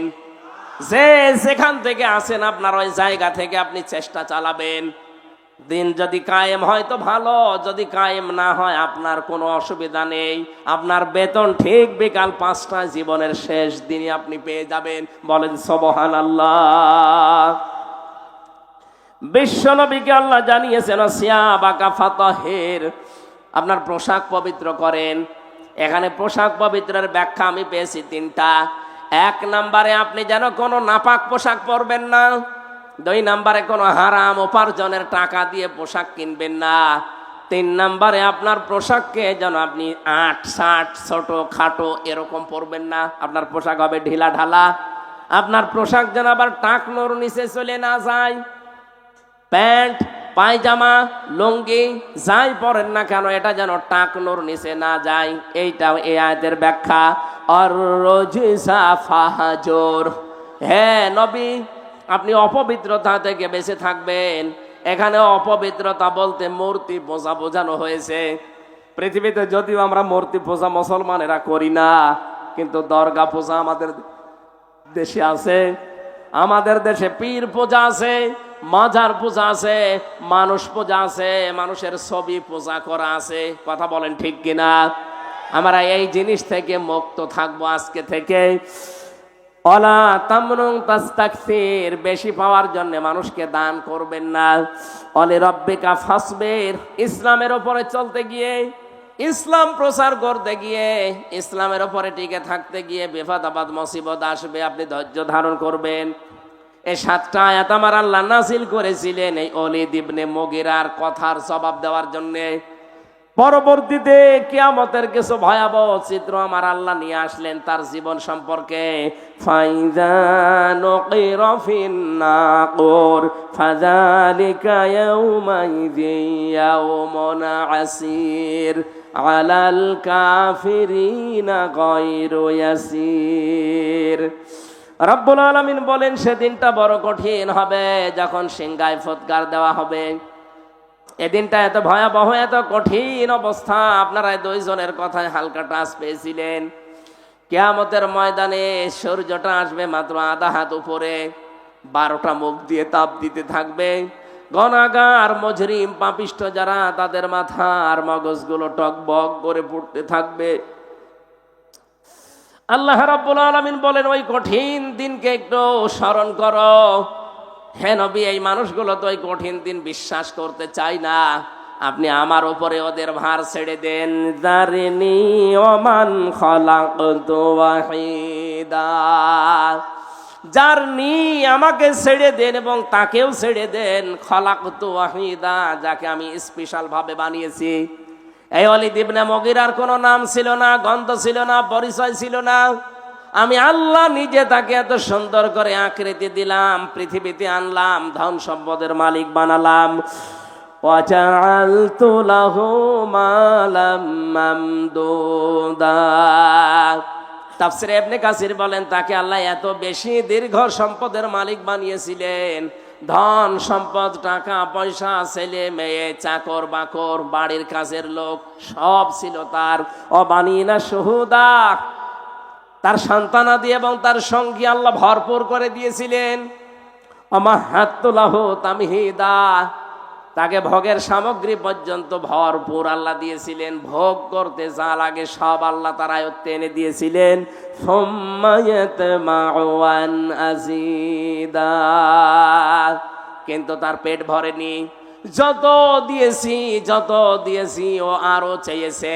এই স্বভাব এখনো আমাদের অনেকের ভেতরে আছে না নেই? কথা বলেন না কেন? অনেক আলেমের ভেতরে, অনেক পীরের ভেতরে, অনেক ইমামের ভেতরে, অনেক মুসলমানের ভেতরে এই স্বভাবটা এখন বিদ্যময়, একেবারে বিধিবদ্ধ হয়ে গেছে। যত আছে আরো তত চাই। ইত্তাবিউ মাল্লা ইয়াসালুকুম আজরাও ওয়া হুম মুহতাদুন। রব্বুল আলামিন বলেন অনুসরণ করবা দুনিয়ার মানুষেরা তাদেরকে যারা মানুষকে আল্লাহর দিকে ডাকে কিন্তু পারিশ্রমিক চায় না। 2 নম্বরে তারা নিজেরাও হেদায়েতের উপরে আছে। বাংলাদেশে এই 2টা গুণ বিশিষ্ট যারা আছে তাদেরকে অনুসরণ করার কথা জানিয়েছেন কে? আমরা আজ এক দলকে দেখতে পাই, তারা নিঃস্বার্থভাবে আল্লাহর দিকে মানুষকে ডাকে, কিন্তু তারা হেদায়েতের উপরে নেই। কারণ হেদায়েতের উপরে থাকতে গেলে মাস্ট বি আপনাকে কোরআন দিয়ে ডাকা লাগবে। কথা বলেন না কেন? আর কোরআন দিয়ে আমরা অনেকেই মানুষকে ডাকি, কিন্তু আমরা হেদায়েতের উপরে নিজেরা নেই। কোরআন দিয়ে আমরা নিজেরা মানুষকে ডাকি, হেদায়েতের উপরে নেই। এই জন্য বললাম, হাজারো মানুষ আজ পারিশ্রমিক চেয়ে নেয়, জোর করে নেয়, না দিলে ওরা কোরআন প্রচার করতে যায় না। এটা আয়াতের সাথে পুরা সাংঘর্ষিক, আপনি যতই দলিল পেশ করেন না কেন। সুতরাং নবীর এই কোরআনের আয়াত অনুযায়ী, আল্লাহর কোরআনের আয়াত অনুযায়ী ওই মানুষগুলোকে অনুসরণ করা লাগবে যারা নিঃস্বার্থভাবে আল্লাহর কোরআনের প্রচার মানুষের ভেতরে করবে এবং নিজেও হেদায়েতের উপরে থাকবে। আমরা বাংলাদেশে অনেকগুলো মানুষকে পেয়েছিলাম, তার ভেতরে এখানে যিনি কথা বলতেন আল্লামা সাঈদী রহমতুল্লাহ আলাইহি। কথা বলেন ঠিক কিনা? তার ইখলাসের কারণে, তার ভেতরে যে আল্লাহর প্রতি তাওয়াক্কুল ভরসা ছিল, তিনি যে উজরত ছাড়া আল্লাহর কোরআনে কারিমকে প্রচার করতেন, এই জন্য আল্লাহ তাকে আজ পর্যন্ত চিরন্তন করে রেখে দিয়েছে। আমরা তাদের অনুসরণ করতে চাই, আল্লাহ তৌফিক দেন, বলেন আমিন। আল্লাহ বলেন ওই লোকটাকে উদ্দেশ্য করে যে ওলিদ, আরো চাও, আরো চাও। ইন কাল্লা ইন্নাহু কানা লিআয়াতিনা আনিদা সাউরহিকুহু সাউদা। না, তোমাকে আমি আর আমার নিদর্শন, আমার টাকা পয়সা, আমার অর্থ সম্পদ, আমার প্রভাব প্রতিপত্তি, ধন দৌলত আমি আর দেব না, কারণ এগুলো পেয়ে তুমি আমি আল্লাহকে ভুলে উদ্যত প্রকাশ করেছো। সুতরাং আল্লাহর নিয়ামত পাওয়ার পরে যারা নিয়ামতের শুকরিয়া আদায় না করে আর উল্টা পাল্টা কাজে নিজের জীবনকে জড়িয়ে দেয়, আল্লাহ বলেন সাউরিহিকুহু সাউদা, অতি শীঘ্রই আমি আল্লাহ তাকে সাউদ, এটা জাহান্নামের একটা পাহাড়ের নাম। তার মানে দুনিয়ায় যদি আল্লাহ বিপদে তাকে নাও ফেলে, মরণের পরে মহা বিপদ এসে পড়বে। যারা সম্পদের সুষ্ঠু বন্টন করতে চায় না, যারা কোরআনকে আল্লাহর বাণী হিসাবে বিশ্বাস করে না, মানে না, কোরআনওয়ালা মানুষদেরকে যারা কষ্টের ভেতরে ফেলতে চায়, আল্লাহ আমাদের এই মানুষ থেকে হেফাজত করুন, বলেন আমিন। রব্বুল আলামিন এরপরে জানিয়েছেন সুম্মা আদবারা ওয়াস্তাকবারা ফাকালা ইন হাযা ইল্লা সিহরুন ইউসার ইন হাযা ইল্লা কাউলুল বাশার সাউসলিহি সাকার ওয়া মা আদরাকা মা সাকার লা তুবকি ওয়া লা তাযার লাওয়াহাতুল লিল বাশার আলাইহা 19। ও বাংলার মানুষেরা, কোরআনের বক্তব্যগুলো সহজ সরল ভাষায় দেওয়ার পরে যাদের বিশ্বাস হয় না, যারা উল্টা দিকে মন নিয়ে চলে যান, তাদের সম্পর্কে আয়াতগুলো রব্বুল আলামিন বলেন এই লোকটা এতবার করে, মুখ ফিরিয়ে নেয়, অহংকার করে চলে যায়, যা বলে বলুক, এরকম বহু কথা শুনেছি না।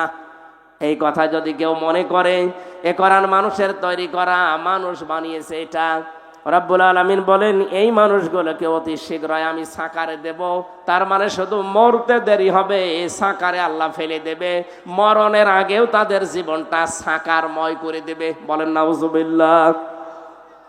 ওমা আদরাকা মা সাকার, আপনি জানেন এটা কি? জাহান্নামের একটা দরজার নাম। কি আছে এই দরজা দিয়ে প্রবেশ করলে?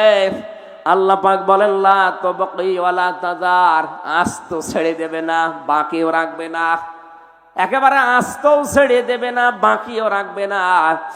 লাওয়াহাতুল লিল বাশার, এই দরজা দিয়ে যারাই প্রবেশ করবে আল্লাহ আগে তাদের চামড়া খসিয়ে নেবে। বাংলার মুসলমানেরা কত ভয়ঙ্কর একটা ঘর আল্লাহ বানিয়েছে, যারা সত্যকে সত্য জানার পরে অহংকার করে মুখ ফিরিয়ে চলে যান তাদের জন্য। আর বাংলাদেশে এই রোগের রোগী বেশি, কারণ এত তাফসির মাহফিল পৃথিবীর কোনো দেশে হয় না। কোরআন দিয়ে মানুষকে ডাকা এই বাংলাদেশের মতো কোনো দেশে আমি পাইনি। এত ডাক দেওয়ার পরেও যারা ফিরে আসতে চান না, খালি উল্টা পাল্টা মনে করে, অহংকার করে যারা উল্টা দিকে ফিরে যান, আপনার জন্য কিন্তু সাকার অপেক্ষা করছে। এর বর্ণনা আল্লাহ নিজে দিয়েছেন, কাল্লা, কখনোই না, সাকারে তোরে প্রবেশ করাবো। এটা এমন একটা ভয়ঙ্কর জায়গা, এ ঘরে ঢুকলে আগে চামড়া খসে যাবে। ইন্না শাজারাতা যাক্কুম তাআমুল আসিম কাল মুহলি ইয়াগলি ফিল বুতুনি কাগলিল হামিম খুযুহু ফাতিলুহু ইলা সাওয়াইল জাহিম সুম্মা সাব্বু ফাওকা রাসিহি মিন আযাবিল হামিম যুক ইন্নাকা আনতাল আজিজুল কারীম ইন্না হাযা মা কুনতুম বিহি তামতারুন। বলেন আল্লাহু আকবার। রব্বুল আলামিন এমন একটা চিত্র এখানে চিত্রায়িত করেছেন যে জাহান্নামের ভেতরে এই সাকারে যারা পড়বে তাদেরকে যাক্কুম ফল আমি খেতে দেব। ক্ষুধার যন্ত্রণায় যখন তারা 2 হাত দিয়ে যাক্কুম গাছের ফল পেটের ভেতরে দেবে, গলার ভেতরে যাওয়ার পরে সামনেও আসবে না, ভেতরেও যাবে না, মাঝখানে থাকবে। এটা ছড়ানোর জন্য তারা জাহান্নামের ফেরেশতাদের কাছে বলবে পানি দেন। তাদের নিজেদের রক্ত আর পুষ গরম করে যখন তাদের সামনে ধরা হবে, মুফাসসির জানিয়েছেন এটা যখন এই চলের কাছে আসবে এত গরম হবে এই নিজের ঠোঁটের মাংসগুলো সব খসে বসে ওই পাতিলার ভেতরে পড়বে। গরম টকবগে এই পানিগুলো নিজের পেটের ভেতরে যাবার পর আল্লাহ বলেন এই মানুষগুলোর নাড়ি ভড়ি যা আছে সব পায়খানার রাস্তা দিয়ে বের হয়ে যাবে। পাবনাবাসী আযাব কিন্তু আমাদের জন্য অপেক্ষা করছে। এই জন্যই বলছি সুম্মা রাসিহি মিন আযাবিল হামিম, মাথার উপরে যখন গরম তেল ঢেলবে, গরম পানি ঢালা হবে, ফেরেশতারা যখন টিটকারি মারবে আমাদের সাথে, যুক মজা সাকো ইন্নাকা আনতাল আজিজুল কারীম। তুমি তো দুনিয়াতে বড় সম্মানিত ছিলে, মানুষ তোমাকে দেখলে চেয়ার ছেড়ে দিত, মানুষ তো আর বুঝতো না তুমি কয় নাম্বার। তোমার আমল তোমার আখলাক ওরা বুঝতো না, তোমার দিনের কাজ একরকম, রাতের কাজ আর এক রকম। এরকম মানুষ দেশে নেই, আছে মানে আমরাই। আমাদের চেহারা দেখে উপরের কাজ বেশ ভালোই লাগে, ভেতরে ভেতরে লোকটা এত নিচে নেমে গেছে, শয়তানও অত নিচে নামে না। এখানে যাদের মোবাইল আছে, ফোন আছে, ফ্যাক্স আছে, বাড়িতে কম্পিউটার আছে, এই মানুষগুলোর জীবনে এত নিকৃষ্ট গোনাগুলো এরা করে শয়তানের ধোকায় পড়ে যে শয়তানও অত নিচে নামে না। এই কথা বলেন না কেন? যাদের মোবাইলে আকাশ সংস্কৃতির মাধ্যমে, ইন্টারনেটের মাধ্যমে এমন এমন জিনিস নামান যেগুলো মা আর ছেলে এক জায়গায় বসে দেখা যায় না, স্বামী স্ত্রী পর্যন্ত এক জায়গায় বসে দেখবে তাও লজ্জা পায়, এমন কোন দৃশ্য যাদের মোবাইলে নামানো আছে এই মুহূর্তে ডিলিট করা লাগবে। নয়তো ফেরেশতারা আযাব দিতে দিতে এই শব্দটা বলবে, যুক ইন্নাকা আনতাল আজিজুল কারীম, বড় সম্মানিত ছিল দুনিয়ায়, আজ মজা নাও। আজ তো এখানে মাত্র 20,000 50,000 মানুষ নাই আমরা হব, এখানে যদি আল্লাহ এরকম অপমান করে আপনি অপমানেই মরে যাবেন। কিয়ামতে কোটি কোটি মানুষ থাকবে, একটা বারের জন্য ভাবেন কোটি কোটি মানুষ থাকবে, এতগুলো মানুষের সামনে আমাকে ধরে আল্লাহ অপমান করবে যে দুনিয়ায় তোকে কেউ টের পায়নি, আজকে আমি সব ওপেন করে দেব। তোর মোবাইলে কি থাকতো আজকে আমি সব দেখাবো। ও বাংলার যুবক সন্তানেরা যারা মোবাইলে এমন দৃশ্য রাখেন, এখনই যদি আপনি মারা যান, আপনার এই মোবাইলটা আপনার বোন ব্যবহার করবে, এই মোবাইলটা আপনার মা ব্যবহার করবে, এই মোবাইলটা আপনার বাবা ব্যবহার করবে। কথা বলেন না কেন? বলেন তো আপনার কি মনে হয় যে মোবাইলটা রেখে গেলেন, যার ভেতরে অর্ধ উলঙ্গ উলঙ্গ ছবি রেখে দিয়েছেন, এমন এমন নাম্বার রেখে দিয়েছেন, বিবাহিত মেয়েদের নাম্বার, পাশের বাড়ির প্রতিবেশীর স্ত্রীর নাম্বার, ভাবির নাম্বার সেভ করে ওলট পালট গল্প করেন যারা, এই মোবাইলটা কিন্তু আপনার বাবা ব্যবহার করলে সব দেখবে। আপনি তো মরে গেলেন, এটা যদি সত্যি আপনার বাবা ব্যবহার করে আর যদি ওই দৃশ্যগুলো মোবাইলের ভেতরে পায়, তো কি ধারণা করবে আপনার প্রতি আপনার বাবা বলেন? সুতরাং এই মুহূর্তে আপনার মরণের তো কোনো গ্যারান্টি নেই, বাড়ি যেতে পারবেন গ্যারান্টি আছে? বলেন বলেন, কোনো গ্যারান্টি নেই। এই মুহূর্তে ডিলিট করা লাগবে। যেটা নিচে দেখলে ভালো লাগে আবু তালেব সাহেব দেখলে আপনি লজ্জা পান, আপনি শরম পান, এরকম কোন দৃশ্য থাকলে আল্লাহর ভয়ে এই মুহূর্তে ডিলিট করা লাগবে। কারা কারা করবেন হাত তোলেন তো। হ্যাঁ, কি আছে মোবাইলে দেখি, এদিকে আসেন। না, আমি হাসির খোরাকি দেওয়ার জন্য বলি নাই। হাজারো মানুষের এরকম চরিত্রের অবক্ষয় কিন্তু আরম্ভ করে ফেলেছে শয়তান। কথা বলেন না কেন? আল্লাহ কিয়ামতের কঠিন ময়দানে আমরা যেন ধরা খেয়ে না যাই, সকলে বলেন আমিন। রব্বুল আলামিন বলেন, এই ঘরে সাকারে প্রবেশ করাতে দেরি হবে, তোর চামড়া খসে যেতে কিন্তু দেরি হবে না। চিন্তা করেন তো কি ভয়ঙ্কর ঘর। আমরা রিমান্ডে ঘরের নাম শুনি, আমি যে রিমান্ডে ছিলাম মাটির নিচে, হ্যাঁ ওটা ভয়ঙ্কর ঘর। ওখানে গেলে যে নখ তুলে নাই কি করে আমি দেখেছি, আমার সামনে অনেকের নখ তুলে নিয়েছে হাতের পায়ের, কিন্তু পুরা শরীরের চামড়া কাউকে আমি একবারে খসাতে দেখিনি। চামড়া খসিয়েছে হয়তো হাতের তালুর চামড়া, এখান থেকে আস্তে করে ব্লেড দিয়ে কেটে আপনি চামড়া ধরে যদি মাথা ধরে টান দেন দেখবেন পুরাটা চলে আসবে। আমি নিজে দেখেছি, একজনের চট্টগ্রামে বাড়িয়ে ছেলেটার আমার সামনে দিয়ে নিয়ে গেল, কিছুক্ষণ পরে দেখি কাঁদতে কাঁদতে আসছে। জিজ্ঞাসা করলাম, ভাই কি অবস্থা? বলে, এই দেখেন আমার হাতের আঙ্গুল নেই, নখগুলো সব ওরা প্লাস দিয়ে তুলে ফেলেছে, আর হাতের এই চামড়া এখানে আস্তে করে ব্লেড দিয়ে কেটে দেওয়ার পরে রক্ত ফিনকি দিয়ে বের হয়, কি যেন ঔষধ আছে এখানে দিলে রক্ত বন্ধ হয়ে যায়। তখন এই মাথা যে চামড়া বেরিয়ে আসে, ওই চামড়াটা একটা মেশিন ধরে টান দেয়, পুরা চামড়া চলে আসে। আল্লাহ যে লাব্বা হাতুল্লিল বাসার দিয়েছেন, রব্বুল আলামিন বলেন মানুষের চামড়া তোলা হবে এই ঘরের ভেতরে, এর তো মাত্র হাতের তালুর চামড়া তুলেছে। জাহান্নামে শুধু এই ঘরে সাকারে ঢুকবেন, পুরা চামড়া একবারে আল্লাহ তুলে ফেলবে। রিমান্ডে এর অত্যাচার, এর চিৎকার দেখে আমারই কান্না চলে আসতো। কিয়ামতের ওই কঠিন সাকারে আল্লাহ পুরা চামড়া যখন তুলবে, বলেন তো কি চিৎকার করবে লোকটা? কে করবে? আমরাই। কারণ আমরা কে সত্যকে সত্য জানার পরে, এই যে সুম্মাদ বারা ওয়াস্তাকবারা, যারা সত্যকে সত্য জানার পরে অহংকার করে মুখ ফিরিয়ে চলে যান, হ্যাঁ ওরকম বলেই থাকে, আপনার জন্য এই শাস্তি। আর আমি দেখতে পাচ্ছি বাংলাদেশে এই শাস্তিটা বেশি হবে।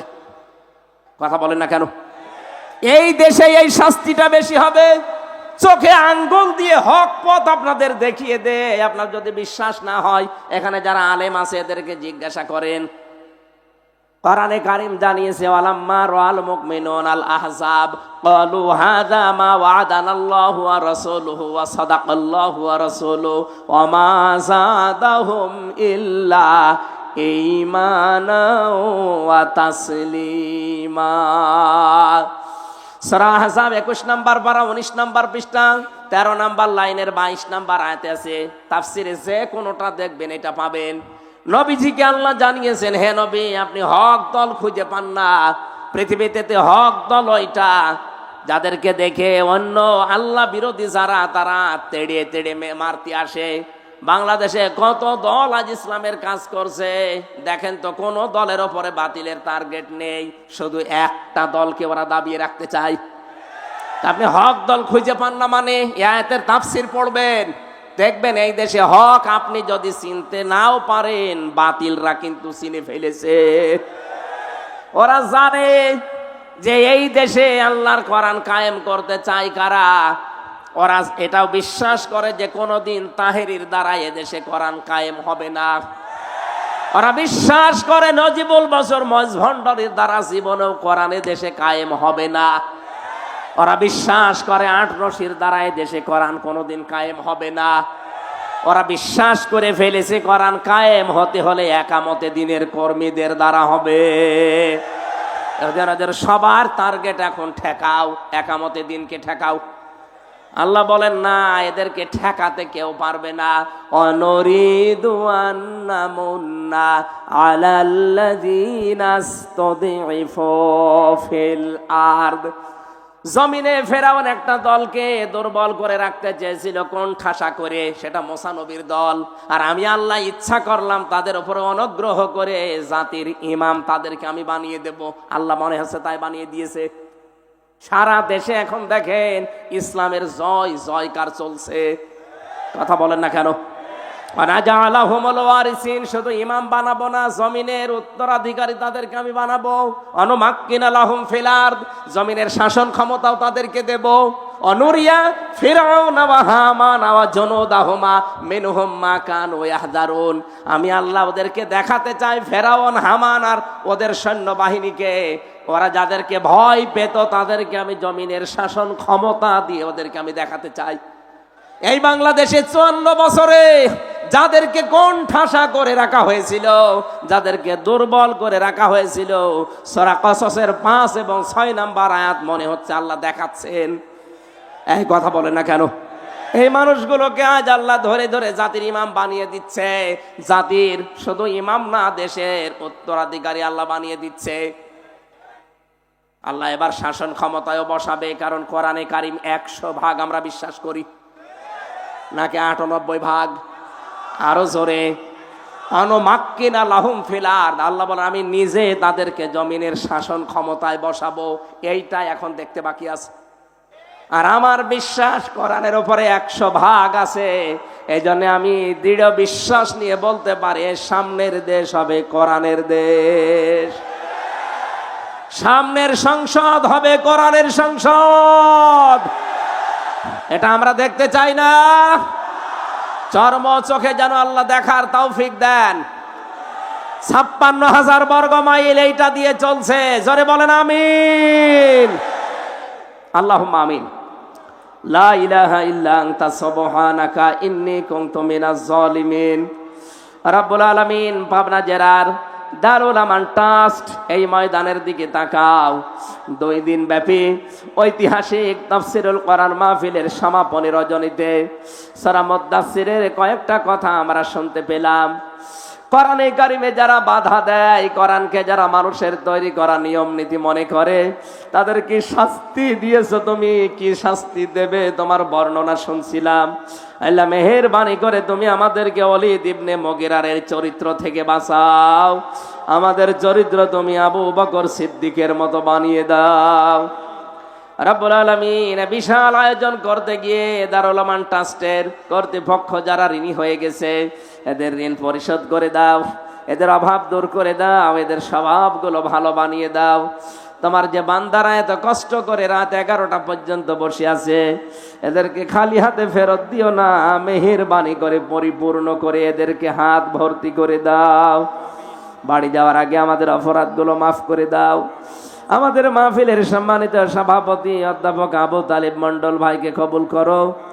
আল্লাহ তাআলা যত অতিথি এখানে এসেছিলেন, অধ্যাপক মিয়া গোলাম পরওয়ার, মাওলানা রফিকুল ইসলাম খান সহ মাওলানা আব্দুর রহিম, মাওলানা আব্দুর রউফ, আব্দুল গফফার, মাওলানা আব্দুল সুবহান, ইকবাল হোসাইন সহ নাম না জানা অতিথি যত এসেছে, অতিথিদেরকে তুমি মেহেরবানি করে মঞ্জুর করো। কত মানুষ সন্তান চেয়েছে, আল্লাহ তাদেরকে সন্তান দাও। SLR DC SP TNO OC প্রশাসনের যে ভাইগুলো দায়িত্ব পালন করেছে, আল্লাহ এদেরকে পরিপূর্ণ জাযা তুমি দুনিয়া আখিরাতে দান করো। এলাকায় মাটির নিচে ঘুমিয়ে আছে যারা, কোরআনের কারিমের এই আওয়াজ যারা শুনতে পেত আগে, কবরে যাওয়ার পরে এই মানুষগুলোকে কোরআনের ইজ্জতে মাফ করে দাও। বিশেষ করে মরহুম মাওলানা আব্দুস সুবহান রহমতুল্লাহ আলাইহি, তার সন্তান হাত তুলেছে। রব্বুল আলামিন তার সন্তানের হাতের দিকে তাকাও। তোমার নবী জানিয়েছে সন্তানের হাত নাকি তুমি ফেরত দাও না। ছেলের হাতের দিকে তাকিয়ে মাওলানা আব্দুস সুবহানকে তুমি জান্নাতের সুউচ্চ মাকান দিয়ে দাও। শহীদ আল্লামা দেলাওয়ার হোসাইন সাইদি, আল্লাহ 3টা বছর তোমার গোলামের সাথে আমি অনেকবার দেখা করেছি। তার কথাবার্তা শুনতাম বসে বসে, তিনি আমাকে উপদেশ দিতেন। তার পুরা উপদেশ আমার প্র্যাকটিক্যাল লাইফে মেনে চলার তৌফিক দাও। তোমার গোলাম বেঁচে থাকলে এই ময়দানে এখানে আজকে তিনি কথা বলতেন। তুমি যখন ডাক দিয়েছো তোমার নাও দরবারে তিনি হাজিরা দিয়েছেন, তাকে তুমি জান্নাতুল ফেরদাউস দিয়ে দাও। আল্লাহ তাআলা জনাব নাসিরউদ্দিন এই জমিনের মালিক, তিনি দিয়ে দিয়েছে তোমার নবীর ঘরের জন্য ওয়াকফ করে, তাকে তুমি মেহেরবানি করে ক্ষমা করে দাও। কত মানুষ আমরা অসুস্থ, আমি নিজে 3টা বছর জালেমের এই জেলখানায় অসুস্থ হয়ে পড়েছি। যত মানুষ আমার সাথে অসুস্থ আছে শেফায়ে কামেলা আজেলা নসিব করে দাও। মনের ভেতরে যার যা কামনা বাসনা আছে আমাদের জায়েজ আশাগুলো আজকেই পূরণ করে দাও। মাথা নিচু করেন, চক্ষু বন্ধ করেন, হাফ মিনিট সময় দিলাম, মনের কথাগুলো জায়েজ কথাগুলো বলেন।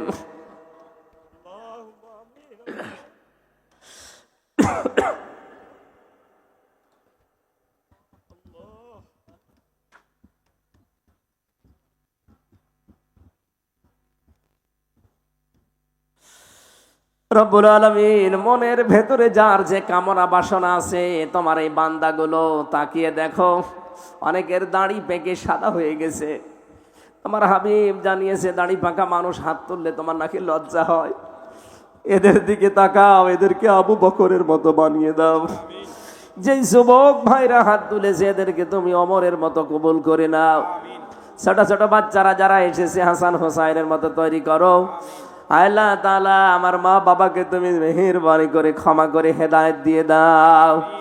আমার স্ত্রী সন্তান যেগুলো দিয়েছো, রব্বানা হাব লানা মিন আজওয়াজিনা ওয়া যুররিয়াতিনা কুররাতা আয়ুনিন ওয়াজআলনা লিল মুত্তাকিনা ইমামা। মাওলানা হোসাইন মাহফুজ আল্লাহ আমার সফর সঙ্গী তার বাবাকে ক্ষমা করে দাও। আল্লাহ আমার আব্দুল ওয়াহিদ ভাই ওয়াহিদুর রহমান তার মা মারা গেছে, মাকে তুমি ক্ষমা করো। হাফেজ আবু বকর সিদ্দিক, আলী আহমেদ সহ তানভীর সহ যত মানুষ কোরআনে কারিমের এই অনুষ্ঠানে হাত তুলেছে বিভিন্ন জায়গায় দাঁড়িয়ে বসে, যার সে কামনা বাসনা প্রত্যেকটাই পূরণ করে দাও। মরণ আসলেই যেন বলতে পারি লা ইলাহা ইল্লাল্লাহু মুহাম্মাদুর রাসূলুল্লাহ।